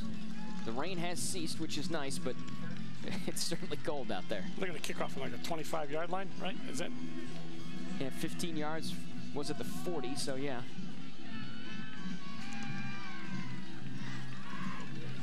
And you got to remember also that the first score of the game came on a kickoff return. Right. And I'm sure that's what head coach Dave Klein is stressing to his group. Get downfield, find the football. I would not try to kick it deep. I mean, you know, you're going to give up some field position, but you kick it deep, and, you know, they got a long way to run, and then you might get another kickoff return. So we'll see how they play it. Well, and to add to your argument, you can have faith in the fact that your defense has yet to yield any points. Right, and that's my point. You don't want to give them something easy. So another kickoff return. So I would just get it, maybe if you can kick it in the space between down to the other 40, let it bounce. Sure. Make them play it off the turf. But we'll see. Hersey, Backert, and Giordano are the deep men for Lancaster, and they will just squib it right up the middle. Backert has it. He's already got one kickoff return. He will not get a second, but it is good field position for Lancaster. So the penalty comes back to bite CNS in terms of field position. Yeah, and it's a penalty that shouldn't happen. You just walk off the field. Right. I mean, I don't know what it was. I'm not going to castigate anyone for that, but it is. You're excited. You're a kid, but sure, no, you've just got to know at this point in the season, you walk off the field and you don't over-celebrate or whatever happened. So Ryan Mansell back on the field. His offense has been able to move the football, but they have yet to find a point. Direct snap. And Hersey going to take the handoff, and guess who was in there? That was Joe Andreessen, the backup quarterback, took the shotgun Wildcat snap. Andreessen, 62.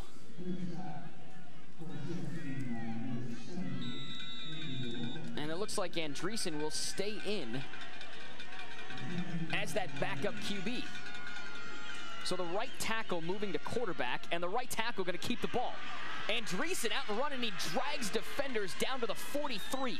Boy, is that a tough task for Omar Mir, who's a defensive back. Yeah, Mir looked like he had a steam going, and Mir kind of started at his hips and fell down to his ankles and dragged him down. But you can see why they use Andreessen. Watch Mir, number 2. Jason finally got him down. Here's a look at the rushing numbers for Andreessen. So this is not the first time that Lancaster has done this. That's how they're going to get the running game going. Exactly. Use Andreessen. Why not? Why not? There are not many teams, if any, that will take their right tackle and put him at the quarterback position. This Lancaster team, one of them. Andreessen fighting the second effort, springs him. Andreessen off to the races. Can anyone catch him? No! Joe Andreessen, 43-yard touchdown. And Dale, you called it. Get the running game going. Looked like they had him. They stopped him. Watch. Watch Andreessen here. Watch him get hit right there. There. It was his own man that popped him at first. Yeah, balance. Balance. Jacob Callow was getting pushed back. Andreessen bounced off him. And really, you're right, it's about the third effort for Andreessen. Well, he is some athlete, isn't he? Joseph Andreessen. Unbelievable. 43 yards on the touchdown. And keep in mind, that's the starting right tackle. Right.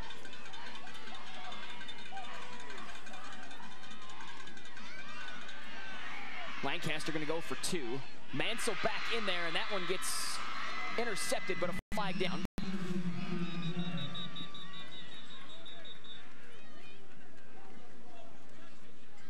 To wait to see what the call was. 2 flags down.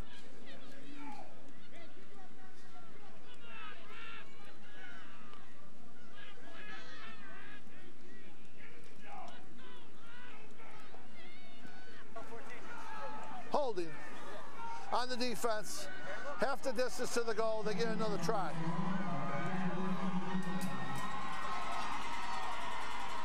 So move it up a yard. Give it to Andreessen. Andreessen, I heard a few fans right in front of us calling for that. Well, it worked so well the first time, why not?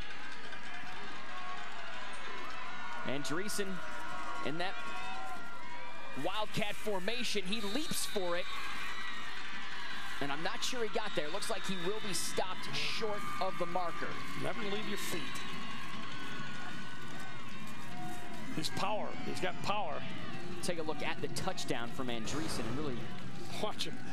He just bang right there. They thought they had him. Yeah, and then you look at the balance, and then look at the speed. Omar Mir thought he had him around the ankles, and really, he's outrunning defensive backs there. Yeah, that's right. That's the right tackle outrunning defensive backs. That is unbelievable. Well, I guess I would have to say both teams got sick of this passing game. It's, you know, not that it's not working. It's just not. Right. It's not gaining us anything. It seems. You know. And most people tell you got to be able to run the football, but it isn't always usual. You put your right tackle there, and he did a great job, and he got the running game going out of the Wildcat. I talked with Coach Eric Rupp earlier this week and asked him about Andreessen, just what type of athlete he was, and he said he's fast. And I said, well, is he fast for a defensive lineman? He said, no, he's fast. Well, you can see right there. He's just fast. So Coach Rupp, I wouldn't even say going deep in the playbook, just looking further down a little bit, and they pull out what you would consider a trick play, I guess, but it works. As it stands right now, his team trails by 2. But I think the ball game has started now in the second half. I'm just going to say, it seems like that, hasn't it? Just gotten going here. Well, it's little things, too, and I don't know if that was a big turning point, but the penalty, giving them the ball, and they got the ball to short field. Right. Anytime you give somebody a short field like that. They already started inside the 50. Right.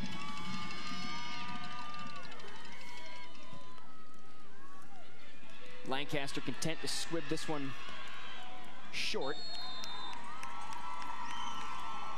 And I believe that was Geloff on the return. Damiani on the tackle, 51. Called his number a few times tonight. Take a look at the half versus the quarter here. The first half, 94 total yards. And in the third quarter with 2 possessions, they've got 104. And keep in mind, one of those was on a short field.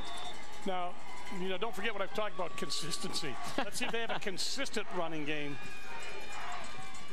Willis down at the bottom left of your screen. They'll send him in motion. They'll fake the handoff to him. They'll give it to Pride. Pride with some room up the middle, slips a few tackles, hits the RB button, and he's off to the races now. Pride gets to the outside, and a nice run from Eric Pride.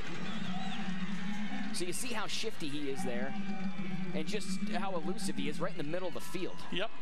They really did a great job of breaking it to the outside. You can see it's a counter. It starts to the right, but he reads the blocks, does the spin move, gets away from Andreessen, another spin move, and gets the first down. From the pistol, Pride again, and Andreessen came through, and Pride wisely just ducks underneath. Boy, what a battle it's been between Pride and Andreessen.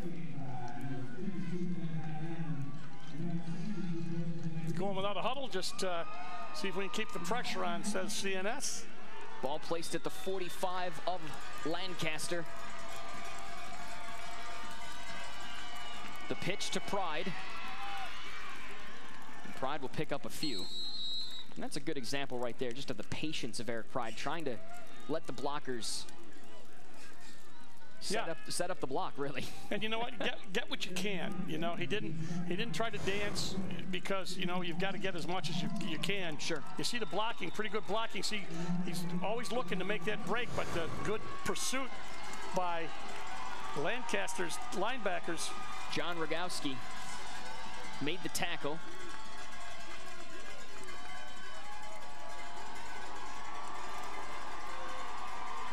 Third and 5 here for Hayes and company. Pride again. Pride right up the gut.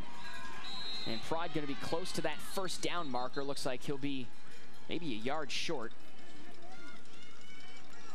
Yeah, it's going to be a long yard.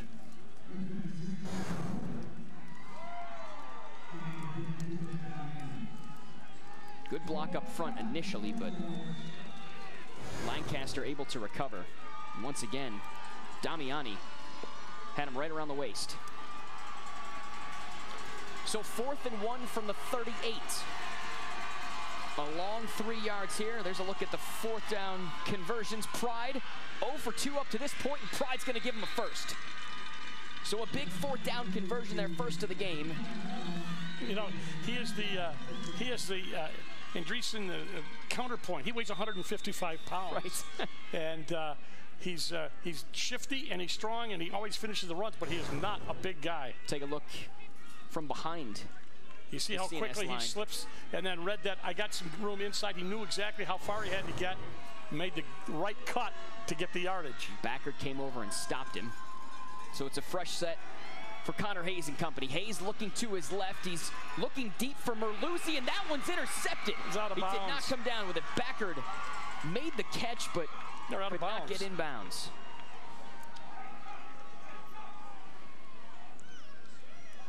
That's been a fun battle, too, down the field. We'll take another look at this one. Yeah. I'm not sure. Right. I'm not sure I would have gone for that. But that's all right. Yeah, Backert's been very tough. He's done a lot of things tonight. He's been very active. For the Legend. Yeah, very active in all 3 phases. 2nd and 10 from the 35. They'll send Pride out wide, and they'll throw him the football. Oh, missed a block on the outside. Great job. Geloff did miss a block, and Lancaster swarms. Backert brought him down, but Beto was there initially. Yep. That was the guy. They had to block Beto, and Beto beat the blocker. And when you beat the blocker, you cause problems, and you waited for help. So big play by Beto. Good job for number 40. Here's a look at third down conversions. This Lancaster defense has got to find a way to get a stop. They've now given up twice as many touchdowns as they have all season, the starting defense. Hayes pumps and finds a man over the middle. That pass complete to Nate Geloff. See, that's the pass I would throw. Those big long fades and those big. It stayed up in the air for like 12 seconds. I exaggerate. Right. But this one, watch how quickly this ball gets there. Fake, drop the shoulder, bang. You know, that's just those long ones. I think are counterproductive sometimes. But again, I'm up here and they're down there. But well, when you've got athletic defensive backs that also play wide receiver. Well, that's what I'm saying. Yeah, for Lancasters, they're too good to be able to do that too.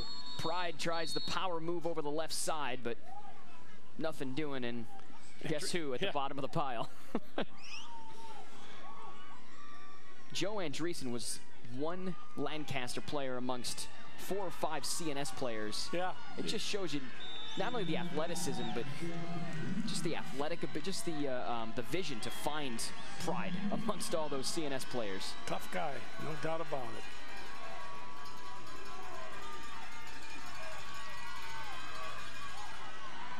Make a little adjustment there. Hayes seeing something from the Lancaster defense. Hayes looks over the middle, and that one's intercepted. Brett Beto's got his 3rd interception of the season. That's a big turnover. Lancaster gets a stop and a turnover.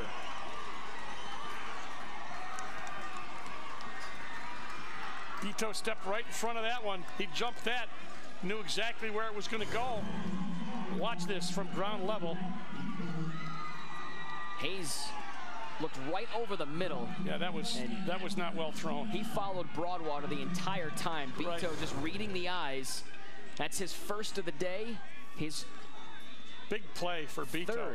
3rd of the season. Oh, he's done a good job tonight for them. That's a big turnover. Lancaster's got the ball deep in their own territory, but they get the stop. Mansell comes out slinging on 1st down, and he's got Giordano. That's the top receiving target for the Legends. A guy they'd like to get started for sure in this second half. Yeah, Geloff got his legs out from under him, but he picked up good yardage on 1st down.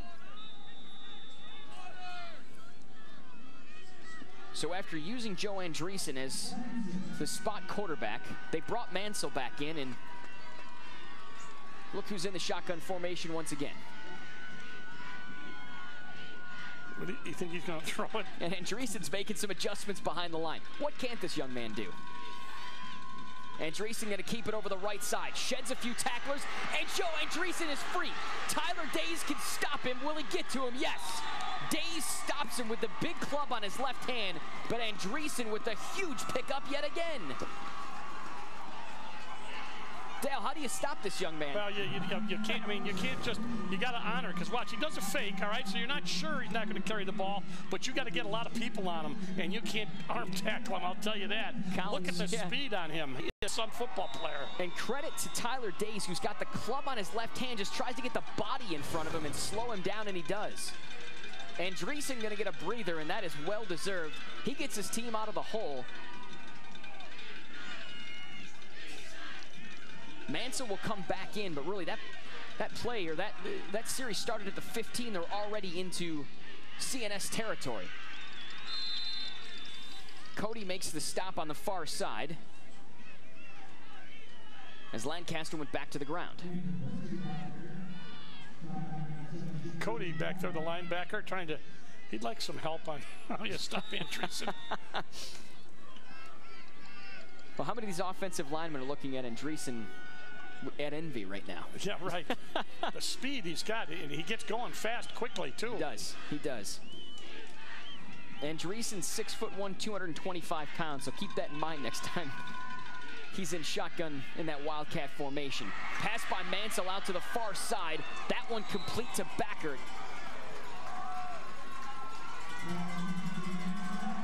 So the Lancaster offense rolling right now. They are rolling. and they're using the pass and the big quarterback on occasion running the ball to set things up. Jeremiah Willis with the stop. It's a 1st and 10 from the 28. Third quarter, an eventful third quarter coming to a close here. We went from no score in the third to 3 scores. No score in the second to 3 in the third, rather. Backard again on the left side. Backard makes a move, and he slowed down as Kyle Cody came flying in at the end of that play. Those are the plays. Get that ball out there quickly. Let's punish the corners. Let's see how fast they can get out there. See if we can get some blockers down there. Now they got the wide side of the field to the right. See if they try to take advantage of that. And, you know, Andreessen's back in. So he's got the wide side of the field to his right. 30 seconds to go in the third quarter. 2nd and 5. Hersey identifies the linebackers. Andreessen going to keep it, and he'll be stopped at the line. But he will fall forward for a few. Well, that's what you want to see if you're CNS. You want to see 4 jerseys on him because he's too good to be one-on-one with anybody. And it takes that many just to bring him down. It does. And it looks like the third quarter will come to a close. So Joe Andreessen, they call in the righty, the right tackle that is, to run the Wildcat. Andreessen followed what Willis did. Pride added a touchdown, an eventful third quarter. We're rolling here in the Class AA semifinal. Imagine if you had the power to choose whatever weather you wanted. Sunny and warm? You got it. Lawn needs a little water? No problem. The thing is, it's not possible. With Weather on the Ones, we can't control the weather, but we can give you updates every 10 minutes. So you'll be prepared for whatever weather conditions come your way. Weather on the Ones, only on Spectrum News.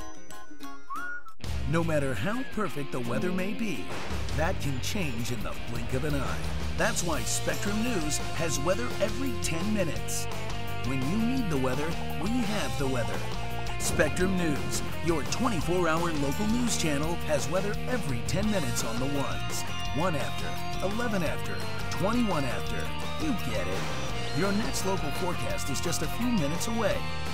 Weather on the ones, only on Spectrum News. I routinely get emails that say, you're too liberal or you're too conservative. I find that encouraging because it indicates to me that we're somewhere in the middle, which is what we're aiming for. And we have confidence that viewers have the capability of making their own decisions and taking in a whole wide range of information that we're hopefully providing to them, and then subsequently they can determine how they feel and what they want to do about it. And that's our goal, is to inform. Capital Tonight, weekdays at 8 and 11:30 p.m. only on Spectrum News. If you had a magic crystal ball, it would be easy to predict the weather. But magic crystal balls don't exist. Lucky for you, there's Weather on the Ones on Spectrum News. With Weather on the Ones, you get local weather updates every 10 minutes from any device. Mornings, afternoons, or evenings. Your forecast is always right around the corner. That's better than a crystal ball. Weather on the Ones, only on Spectrum News. Third quarter, an eventful third quarter leads to the final of this Class AA semifinal. Joe Andreessen from the Wildcat on 3rd and short. Looks like a goal line situation for, and they fake it. Andreessen's got the pass complete to Beto. Unbelievable, what a play call. Brett Beto. I was going to say that if the kid can throw, you don't have to do much because they're all geared up to stop him. Just do a Tim Tebow. Just jump ball, get the ball out, just boop. And that's exactly what it was. Not the prettiest of throws, but boy, was it effective. Lancaster's going deep into the playbook, but it's working. So the big turnover by Beto, and now he's got the touchdown. Yep, he's had quite a little series here, defensively and then offensively. So Joe Andreessen has put a spark into this team. They got a little problem getting people out here for this extra point, and its time is going. I don't think they're going to have time to get it in here. They've got 3 seconds to try to snap the football. 2 and 1, and they do. Anderson's got it. He's running straight ahead. He's got the 2-point conversion. Unbelievable. So this Lancaster team, after giving up back-to-back touchdowns, it's really controlled chaos out there. The Legends faithful are thrilled. We'll take a look at the touchdown. Yeah, it was a Tim Tebow. And it was, you're right. Beto just got free, and it was really, CNS had the goal line situation really from about the 18-yard line, and it doesn't work. What a special athlete Joe Andreessen is, a fun young man to watch. Wow. Talk about your MVPs. He was the defensive MVP for Class AA in Section 6. Well, there's a lot of time left, but I would have to say a lot of the momentum has swung over to the Lancaster Legend. Back-to-back touchdowns for CNS, now back-to-back touchdowns for Lancaster. There's a look at the scoring drive. 7 plays, 85 yards. And what is a 20-yard touchdown pass? Lancaster cheerleaders, all sorts of fired up, and they've got good reason to be. Their Legends have the lead. And it's not raining here. And it's not raining, so that's also one reason to cheer, absolutely. So here we go on special teams. Can CNS, now it's been a crucial part of this football game, can CNS respond? They've got some dangerous weapons back deep. Well, you know, they took the ball down the field and they threw that pick, but they were moving before Right. So we'll see what happens. And it's a costly turnover. CNS going to squib this one back. Mir on the return gets up to the 40. So about 60 yards to go between CNS and the game-tying touchdown. Hayes has got to come in and shake off that interception. Sure. And forget about it. And I'm sure he has, because they're going to have to run and throw. But they got to get Eric Pride going again, or his counterpart is his backup, Willis. Willis has the 71-yard touchdown. He's been the spark. Hayes has only thrown 3 interceptions, including that one all day. Pride, spin move, Pride with a big run, and that's the way you want to start 1st and 10 if you're CNS.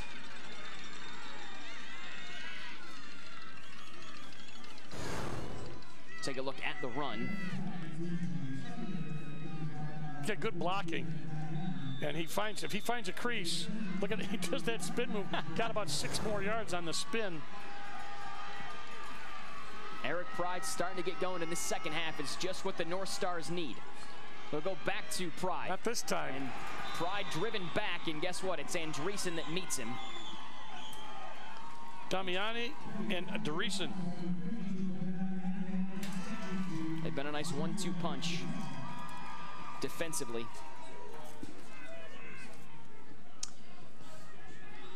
It's going to be 2nd and 10, but they'll mark Pride down about half a foot behind the original line of scrimmage.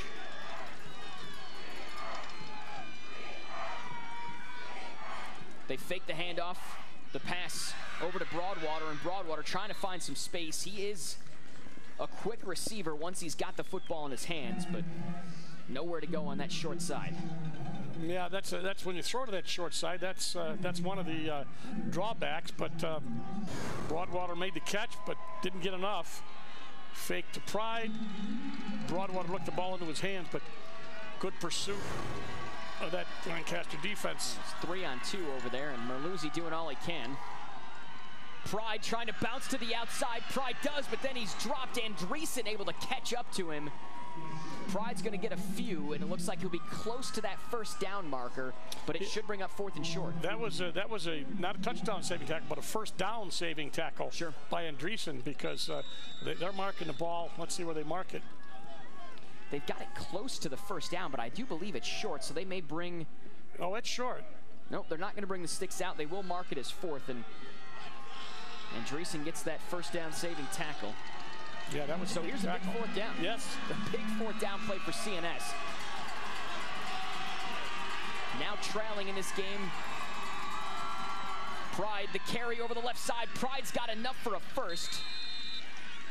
So a big fourth down conversion for the North Stars. They'll keep the drive alive.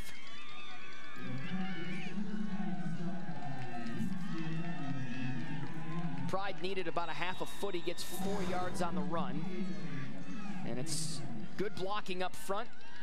You see Cody leading the way, and Pride's numbers by half. You see Lancaster had him shut down in the first. He's up to 63 in the second half alone. Pride over the right side, and he's met by 3 or 4 different hats. I talked with Coach Eric Rupp of Lancaster prior to this game, and he mentioned Eric Pride. He just said one word: explosive. Yeah. So he knew coming in you had to stop 17 in white. The first half they did, but Eric Pride is finding a groove here in the second half. We thought it would be a close one. It's lived up to it so far. Just under 9 minutes remaining in the Class AA semifinal from Union Endicott. Fumble on the play. Hayes picks it back up, and the broken play, Hayes trying to get back to the line of scrimmage. He's going to be dropped about 2 yards behind.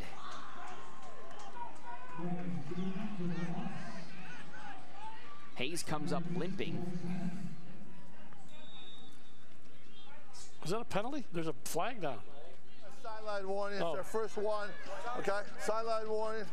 I know you're a little. He was going to say, no, you're a little excited. I'll finish that for you. There you go. Okay, so 2nd and 12. Bad snap. Well, let's not blame the center. I don't know exactly. I hate to blame centers. But. Being a former center, yeah. I understand why. Glory position. John Cantina, the center here for the North Stars.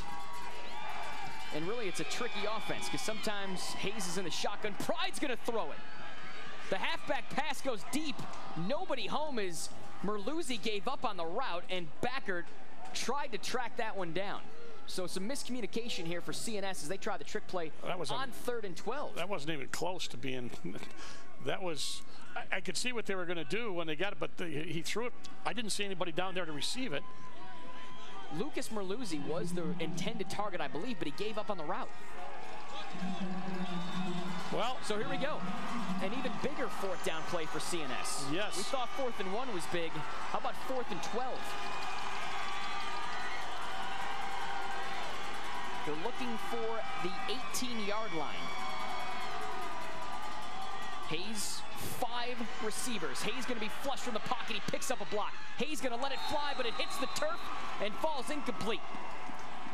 Merluzzi, the intended target. It would have been good for a first down, but the pass just too low, and Connor Hayes has to limp to the sideline as CNS has turned it over.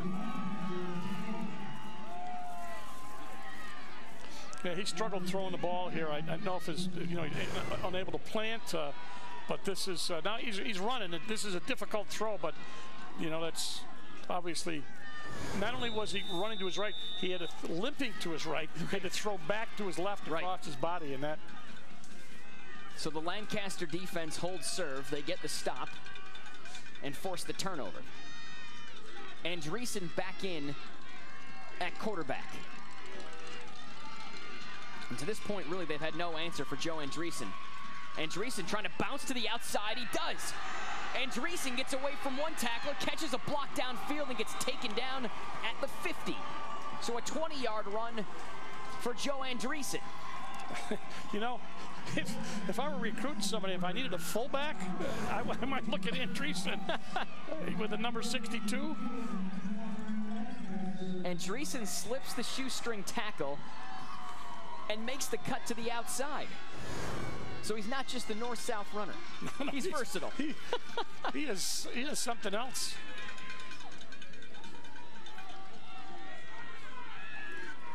Just under 8 to go. Joe Andreessen's been the storyline of this Class AA game, at least in the second half. They'll hand the ball off to Hersey, and Hersey going to pick up 4. Let's see if he drops back to pass. He's got the jump pass so far. He's already got 1 touchdown. I know it. At least pass. And he's got the touchdown run. I think the only thing left for him to do is maybe kick a field goal. Probably could do that too. There's a look at the rushing numbers today. 5 attempts, and you look at the average. 21 yards when he touches the football. And they know he's doing it. They know he's, you know. Right. And what do you do if you're CNS? Do you leave someone open? Andreessen over the middle, gets slowed down, but he fights off tacklers and picks up the first down. Flag in late, but Andreessen for now has got enough for the first.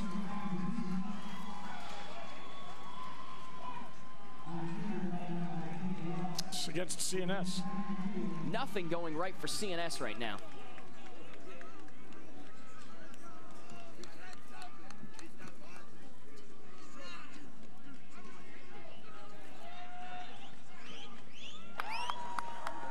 We have illegal helmet contact on the white team. 15-yard penalty, first down. You know, I understand what those are for, but you know, somebody's coming through and you put your head to tackle. Let's see. Right, you've got to get your pad level low. That was not a good call. If that was what they were talking about, right? Because they didn't. Right. I think that was it, Dale. Yep. Didn't look like there was much there. And nope. I get you've got to err on the side. And I was of saying, you know, it's tough in football in general. When somebody's coming through, you got to put your head down and make a tackle, and if it's inadvertent, but they make no exceptions. No exceptions. Yep. But that wasn't an exception because that wasn't a hit.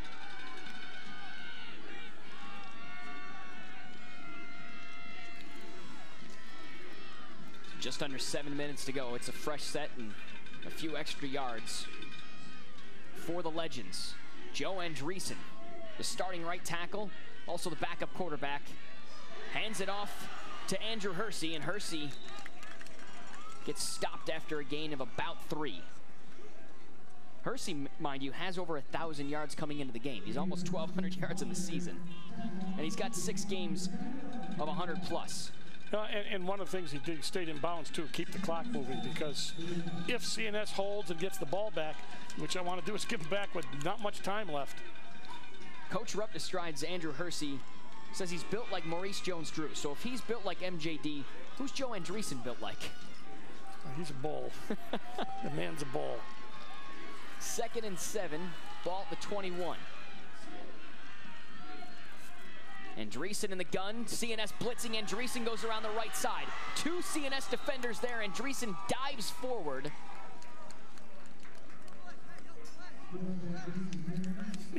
He's quite a story, isn't he? He absolutely is. You've taken out your starting quarterback, who is a senior, mind you, and replaced him with the backup. A stiff arm. He fights off 2 CNS defenders. And if you're CNS, it's a defense that has 5 defensive backs. That's the obvious mismatch. Yeah, right.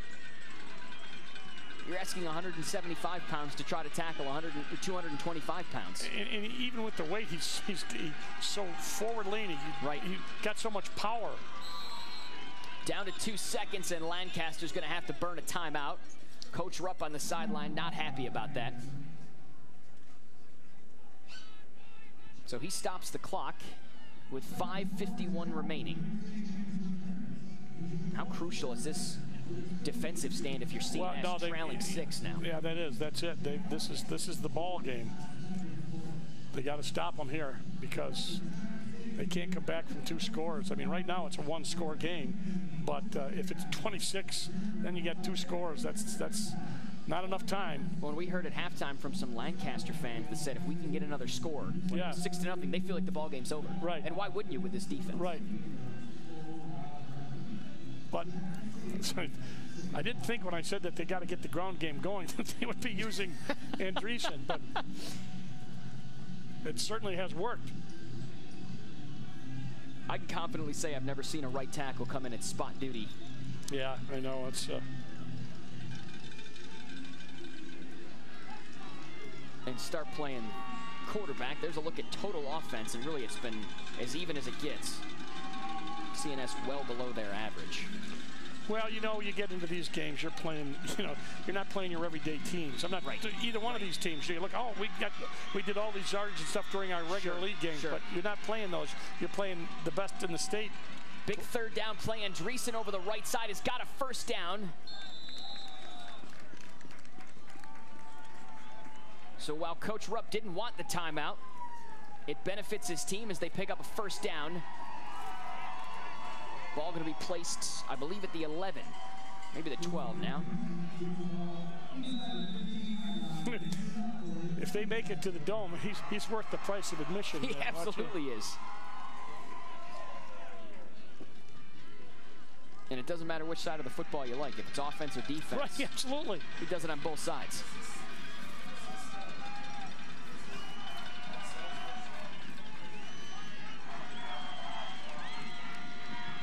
Joe Andreessen, as coach said, he doesn't have many flaws. We haven't seen him tonight. Hersey on the carry.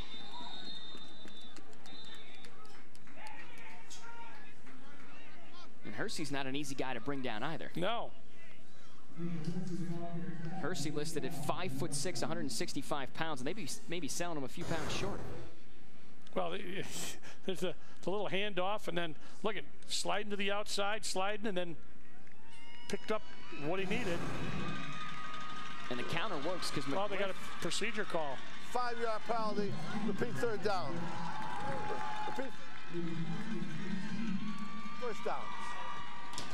So it'll be 1st and 15. Now from the 17. Andreessen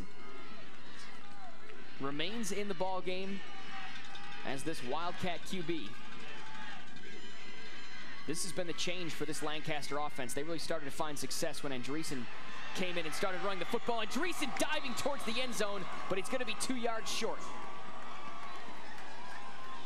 Joe Andreessen picking up 15 yards on 1st and 15. His expression never changes. I mean, you know, if you get a look in there, there's no joy, there's no sadness, there's no madness.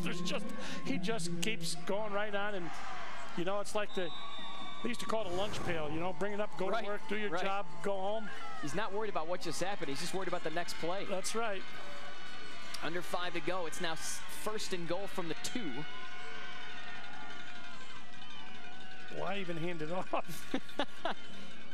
Well, he's got Hersey in the backfield, a young man who's got 20 touchdowns on the season, so. Andreessen gonna keep it. Andreessen fighting off tacklers, still on his feet, unbelievable.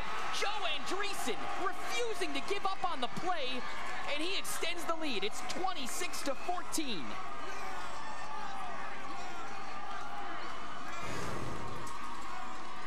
Watch this run. This is the best 3-yard or 4-yard run you'll ever see. Look at that. He fights off so many tacklers. Reaching out, and it still stays up. Now and there's about as most of emotion as you're going to get. There's a little joy. Good job. Check out the numbers. Yeah. His average has dropped a bit, but still at 14.1, that's not bad. 141 yards, 2 TDs. Joe Andreessen, and he's responsible for 3 because he's got the passing TD as well. That's right.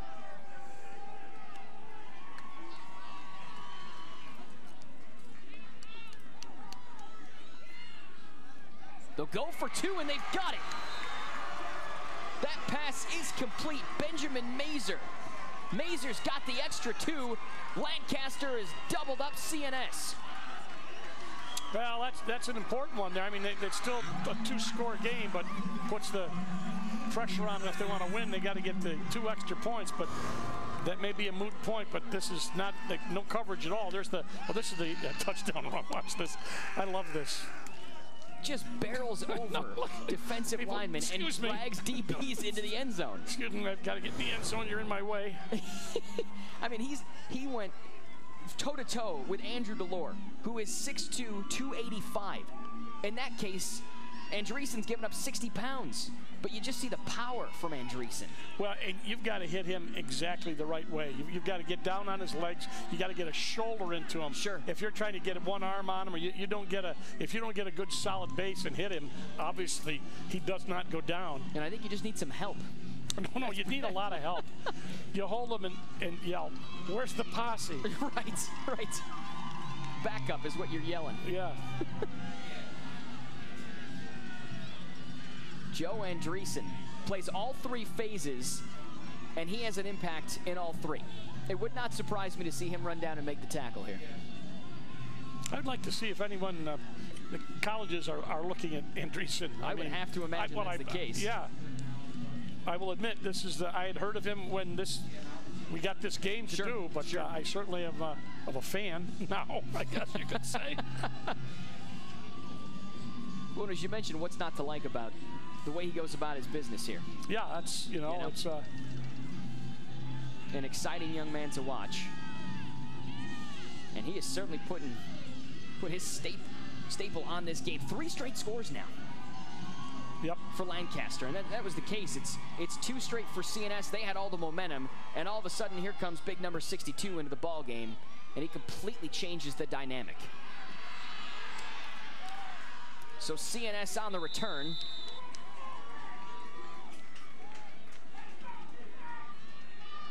Cicero Broadwater on the return. And it's a CNS group that suddenly needs a play to spark some life into this offense. And an offense, keep in mind, that scores 54 points a game. Well, obviously time is slipping away. It is. And you're facing quite possibly the best defense in the state. So 70 yards stand between CNS and some momentum. They run Willis. Willis has got the big 71-yard touchdown. Willis weaves his way through some traffic. We'll pick up a few on the run, maybe 5. CNS is going to probably hurry up a little bit here. And you've got to.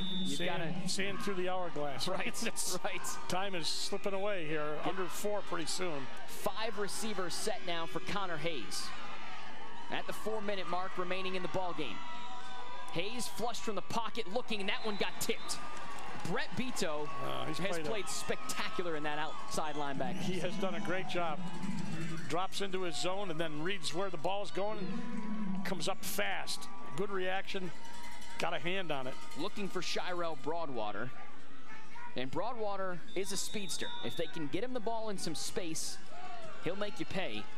But Lancaster has not allowed him to do that today. 3rd and now 5.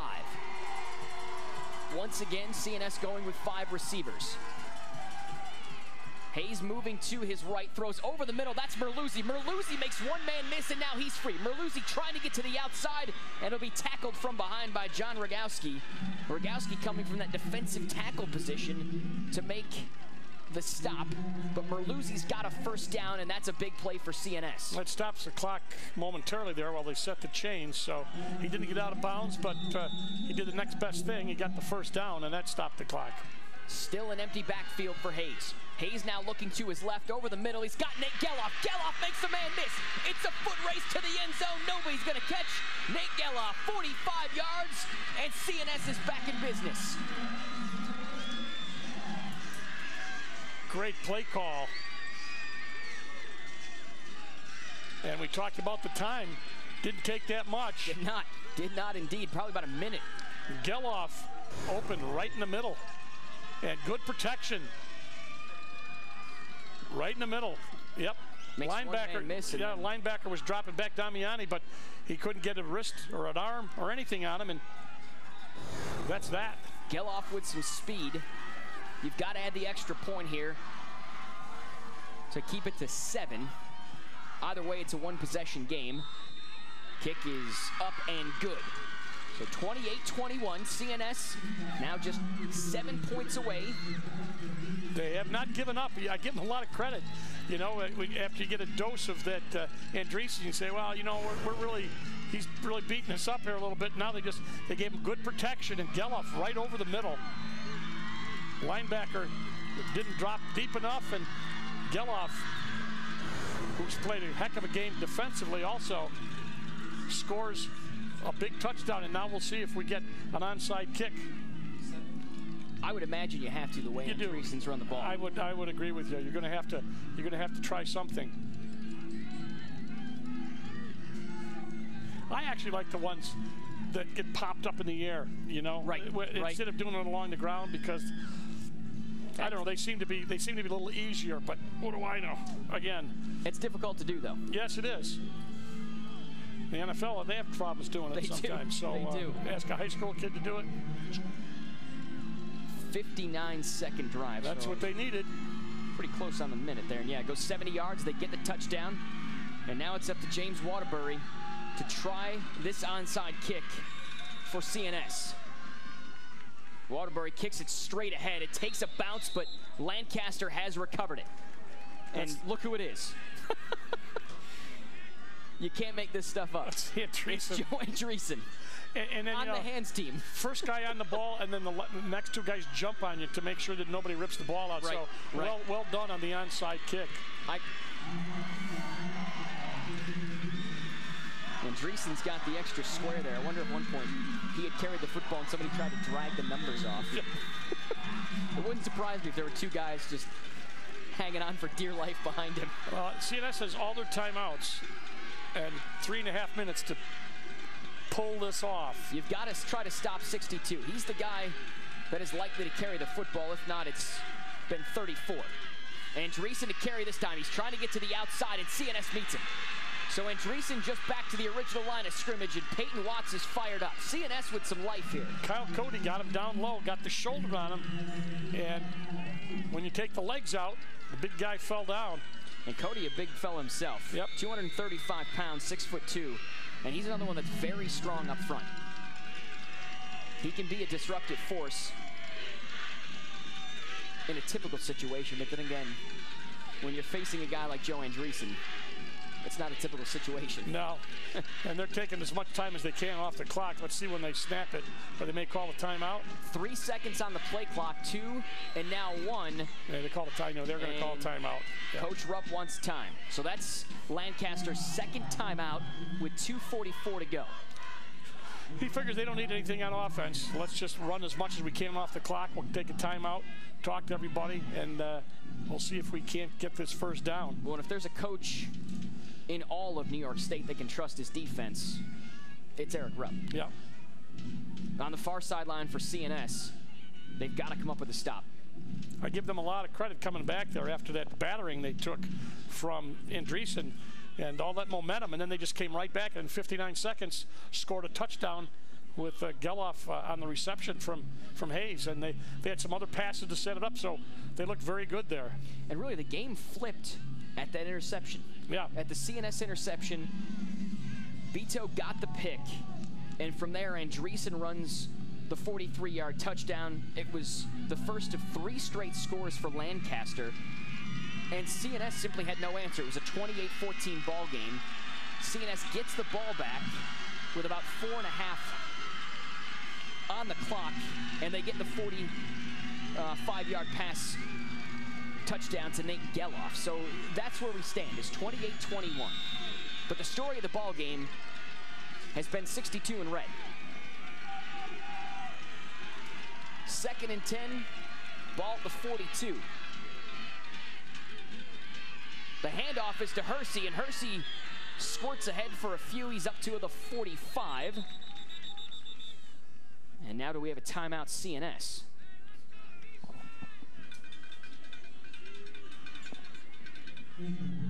Yep, that was CNS time first. Yep. Mike Miola and Mikey Miola, his son, out there talking to the offenses, the handoff, and squirts forward, but Cameron Pisa got the ankle tackle.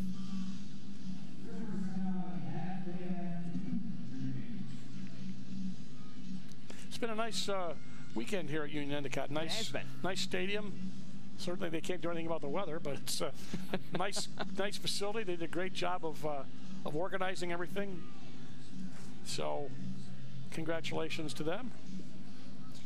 Dale, Spectrum News invites you and all the viewers right now to check out our all-new website, SpectrumLocalNews.com, packed with all kinds of information, including a local sports section and a live stream of Spectrum News available to Spectrum Cable subscribers. You can take us wherever you go with the SpectrumLocalNews.com mobile site and the Spectrum News app. So here we go, 3rd and 7, ball at the 45 of Lancaster. They're looking for the 48 of CNS.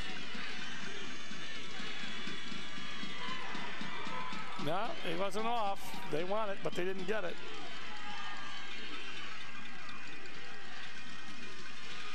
Andreessen, he'll keep it. Andreessen trying to get to the outside.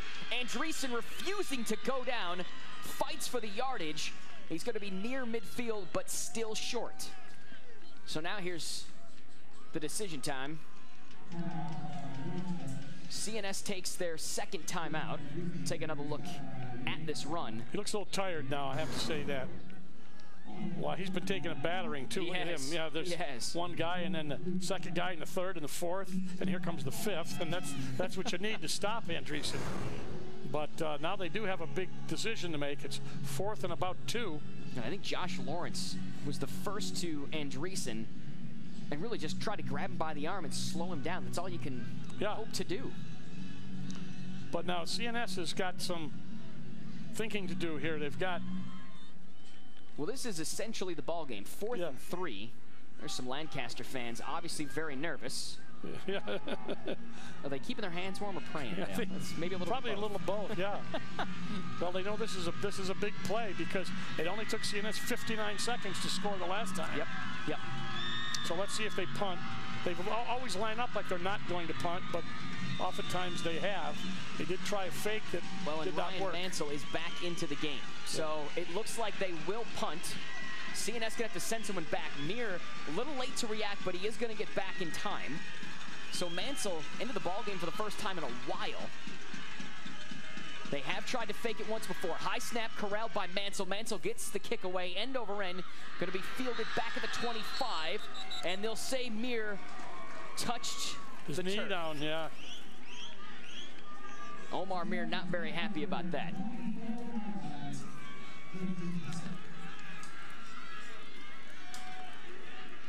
So we'll see. 2:20. CNS has got 1 touchdown. We'll take a look at the catch here. And there is the right knee. Yep, so that is the right call. Good call. It is the right call. And I'm sure Mir would like that one back because he had some blockers downfield. He did, yes.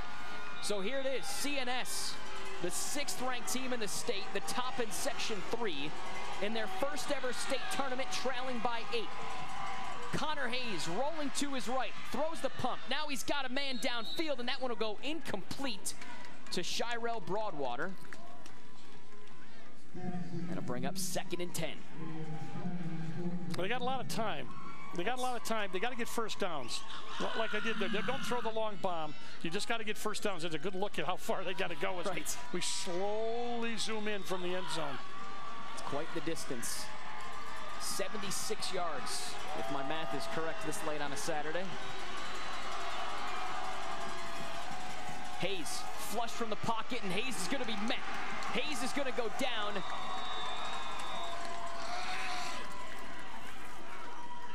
Lancaster all over this. Great defensive push up front. I don't know if that was a design quarterback draw. I wouldn't think so, but we'll see what happens as we're now under 2 minutes. Yeah. Connor Mahoney got in there first. And CNS has got to go to the hurry up. There's a look at his numbers tonight, 14 to 27. Hayes on 3rd and 14, flush from the pocket. Hayes being chased, just throws up a prayer. That one going to go out of bounds, and that one should be incomplete. Geloff was there, but that ball was... He actually caught it. Bounds. Unfortunately, he was out of bounds. Yeah. Connor Hayes going to limp back to the line of scrimmage. It's now 4th and 14. So here's the ball game for CNS. I got to give Connor Hayes a lot of credit. He was hurt early in this game. He was down on the carpet for quite a while. Got up, they patched him up, and then they kind of took care of him at halftime. He's come back and played a very gutsy game. Merluzzi had to step in and spot duty. It's 4th and 14. Facing one of the best defenses in the state. Hayes over the middle, throws it up. 50-50 ball's complete. That's Merluzzi on the far side. Lucas Merluzzi wins the 50-50 ball. It's a fresh set of downs, and CNS is still alive. That was a nice throw, too. You're talking about a gimp here. Can he get it all in? Look at the zip on that ball, and he just threw it over the defensive back, and you're right, Merluzzi reached over and took it from him. And wisely stepped out of bounds. Right. With Giordano bearing down on it. The North Star is still alive. 50 yards to go. Hayes rolling to his right, looking for Merluzzi, and it's intercepted. That pass is intercepted. Max Giordano. Giordano headed to the end zone, and he'll go. Lancaster is headed to the dome. Unbelievable.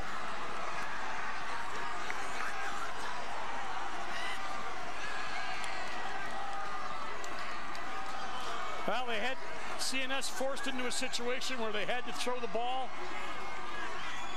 And that one was picked off. Hayes rolling to his left, throws against the grain there, throws against his body. Yep. Looking for Merluzzi again, and Max Giordano, who's done more on defense than on offense, was a good receiver on that play. He knew it from about the 10-yard line in. Yeah. First interception of the season for Giordano. He had been their big wide receiving threat, but he has just about sealed it for Lancaster. Backert adds the extra point, and it's a 14-point lead for Lancaster. Well, at the risk of sounding silly, they did score in 59 seconds, so let's see if they come out and do it again. But Connor Hayes, I think, is he's hurting. He's done a great job, gutsy job, and Giordano also has had a good game for himself.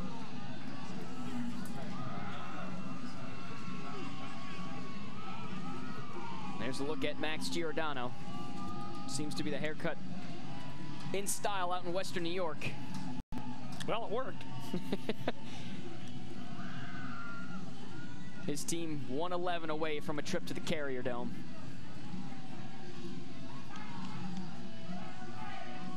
CNS has had quite a year. First time ever to win a Section 3 championship. Dave Klein and his staff and his kids have nothing to be ashamed of. They played exceptionally well and come back. You know, when we thought they were down, they came back. Down to 4th and 14. They complete the big pass to Merluzzi, and the very next play was disaster.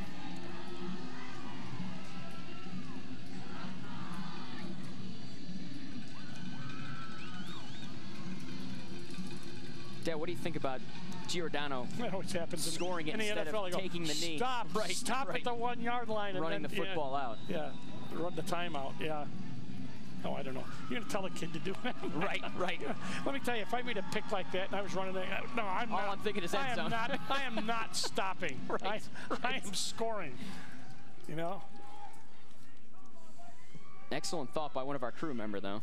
Yeah, right. And Dale, you were a center, so if you had made the interception. I didn't have many opportunities. That's true. But if you had, I can certainly understand. Sure, yep. But yeah, in the heat of the moment. Illegal procedure on the kickoff. CNS will take the ball at the 35-yard line. First down.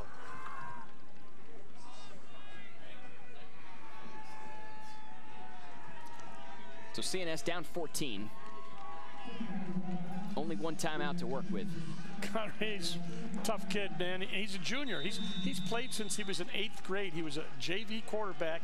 A bunch of quarterbacks got hurt at the varsity, and he played on the varsity as an 8th grader. And he's thrown some picks tonight, but you know what? That last one, they're desperation throws. Right. You're forced into the situation. CNS trying to set up the screen, but that one, for only a few yards, is Geloff able to pick up a first. The clock will stop. How about Geloff's game? And actually, it was short, so they don't have to move the sticks. And Geloff has played a heck of a game, you're right. Defensively, offensively, he's done very, very well. Eric Pride finally got some opportunities to run.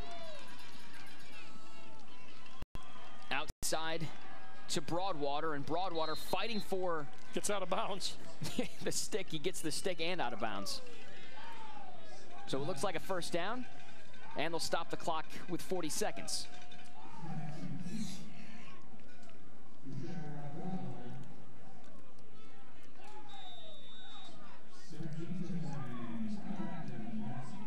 Lancaster is back-to-back sectional champs in Class AA out of Section 6. One of the best defenses in the state. Giving up more touchdowns in this game the starting unit has than they have all year. And that one's nearly intercepted. And guess who got the tip? Joe Andreessen right down there, as well as Damiani. Damiani, yeah, those guys have been very active. And also, Bito, who was also there, they had a heck of a game. And they've dropped Damiani back into coverage. Well, yeah, they're not going to, they know they're not going to run, just get back. And both he and Andreessen have just fallen back. They're watching for any screens, anything underneath, you know. Sure. Hayes back to throw on second. Hayes looking over the middle, and is that one picked off as well? Nope, they'll say it's incomplete. Giordani thought he had a second interception. He's out there playing center field, and he's just closing on the ball when he sees where it's going. The referee said it was a trap. The last gasp here, 2 plays left for CNS, and not a lot of time, obviously. So it's going to be Lancaster. The Legends are 27 seconds away. Trying to set up the screen for Pride, and Pride's out there, and he'll step out of bounds near the 45. Looks like he actually will be a yard short. So it should be 4th and 1 now.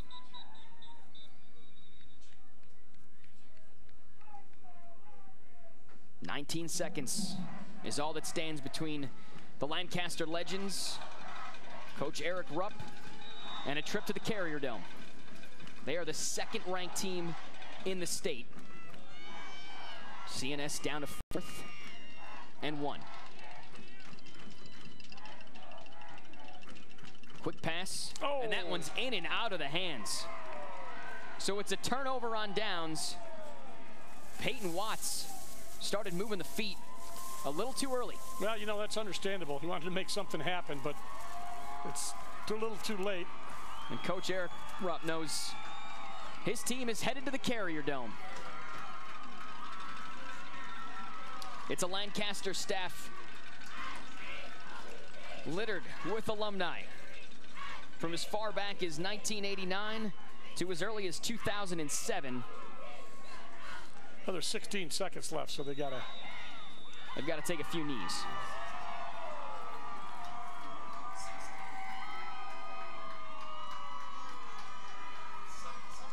They'll do it from the shotgun. Hands in the air for Coach Eric Rupp. The Lancaster Legends are headed to the Carrier Dome. They defeat Cicero North Syracuse 35-21.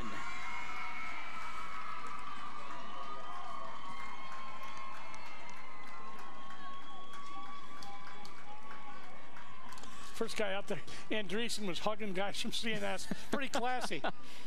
He was an unbelievable athlete to watch. This is going to be the first trip for Lancaster to the Carrier Dome and to the Class AA championship game. The Legends out of Section 6 have defeated the 6th-ranked team in the state.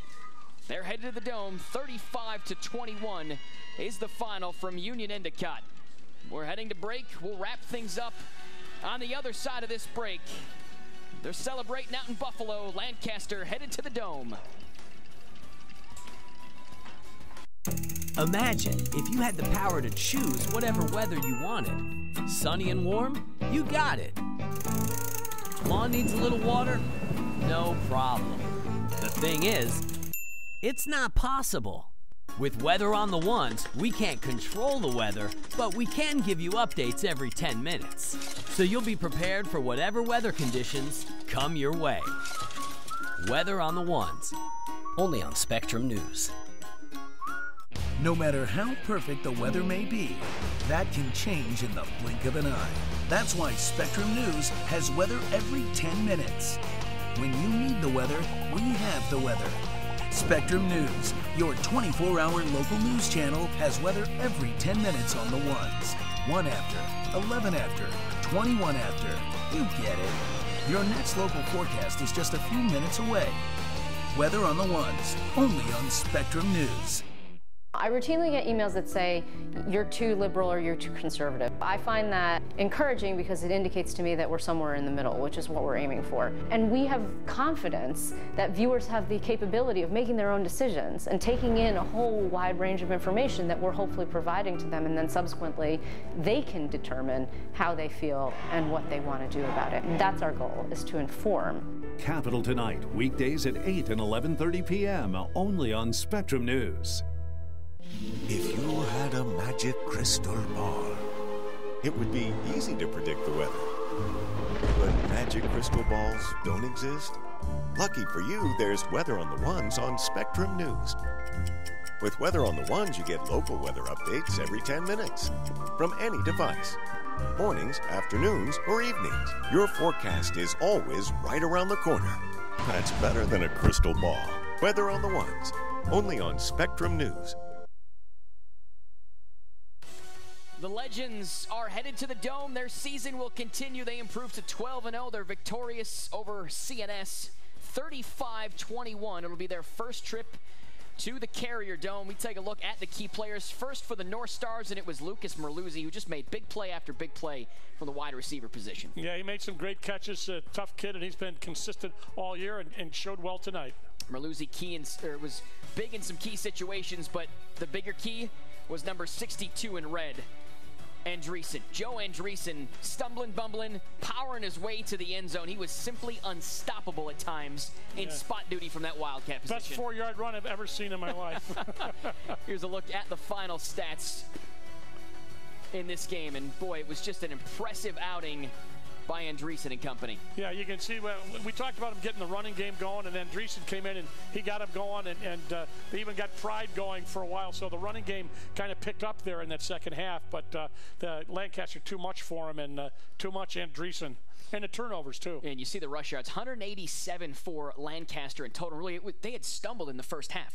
They could not get anything going. They had the big special teams play, no score in the second quarter. But, boy, was it an impressive third quarter and fourth for this team. They got everything going, and they're going to be a great representative next week in the Dome. So, and congratulations to CNS. Had a great year, but only 5 teams go home happy. That's true. That's how it goes. CNS certainly had a tremendous year. First-time sectional champs, but Lancaster is moving on. Back-to-back sectional champs. They're now headed to the Dome for the first time to try to capture that Class AA title. They're victorious on the night thanks to some big plays. 35-21 your final. It's Section 6 that's moving on over Section 3 in Class AA. 35-21 the final. That's going to do it. The road to the Dome is that much closer. For our outstanding Spectrum crew, as well as my broadcast partner, Dale Drypulcher, I'm Stephen Bond. This has been a presentation of the New York State Public High School Athletic Association. Good night, everyone.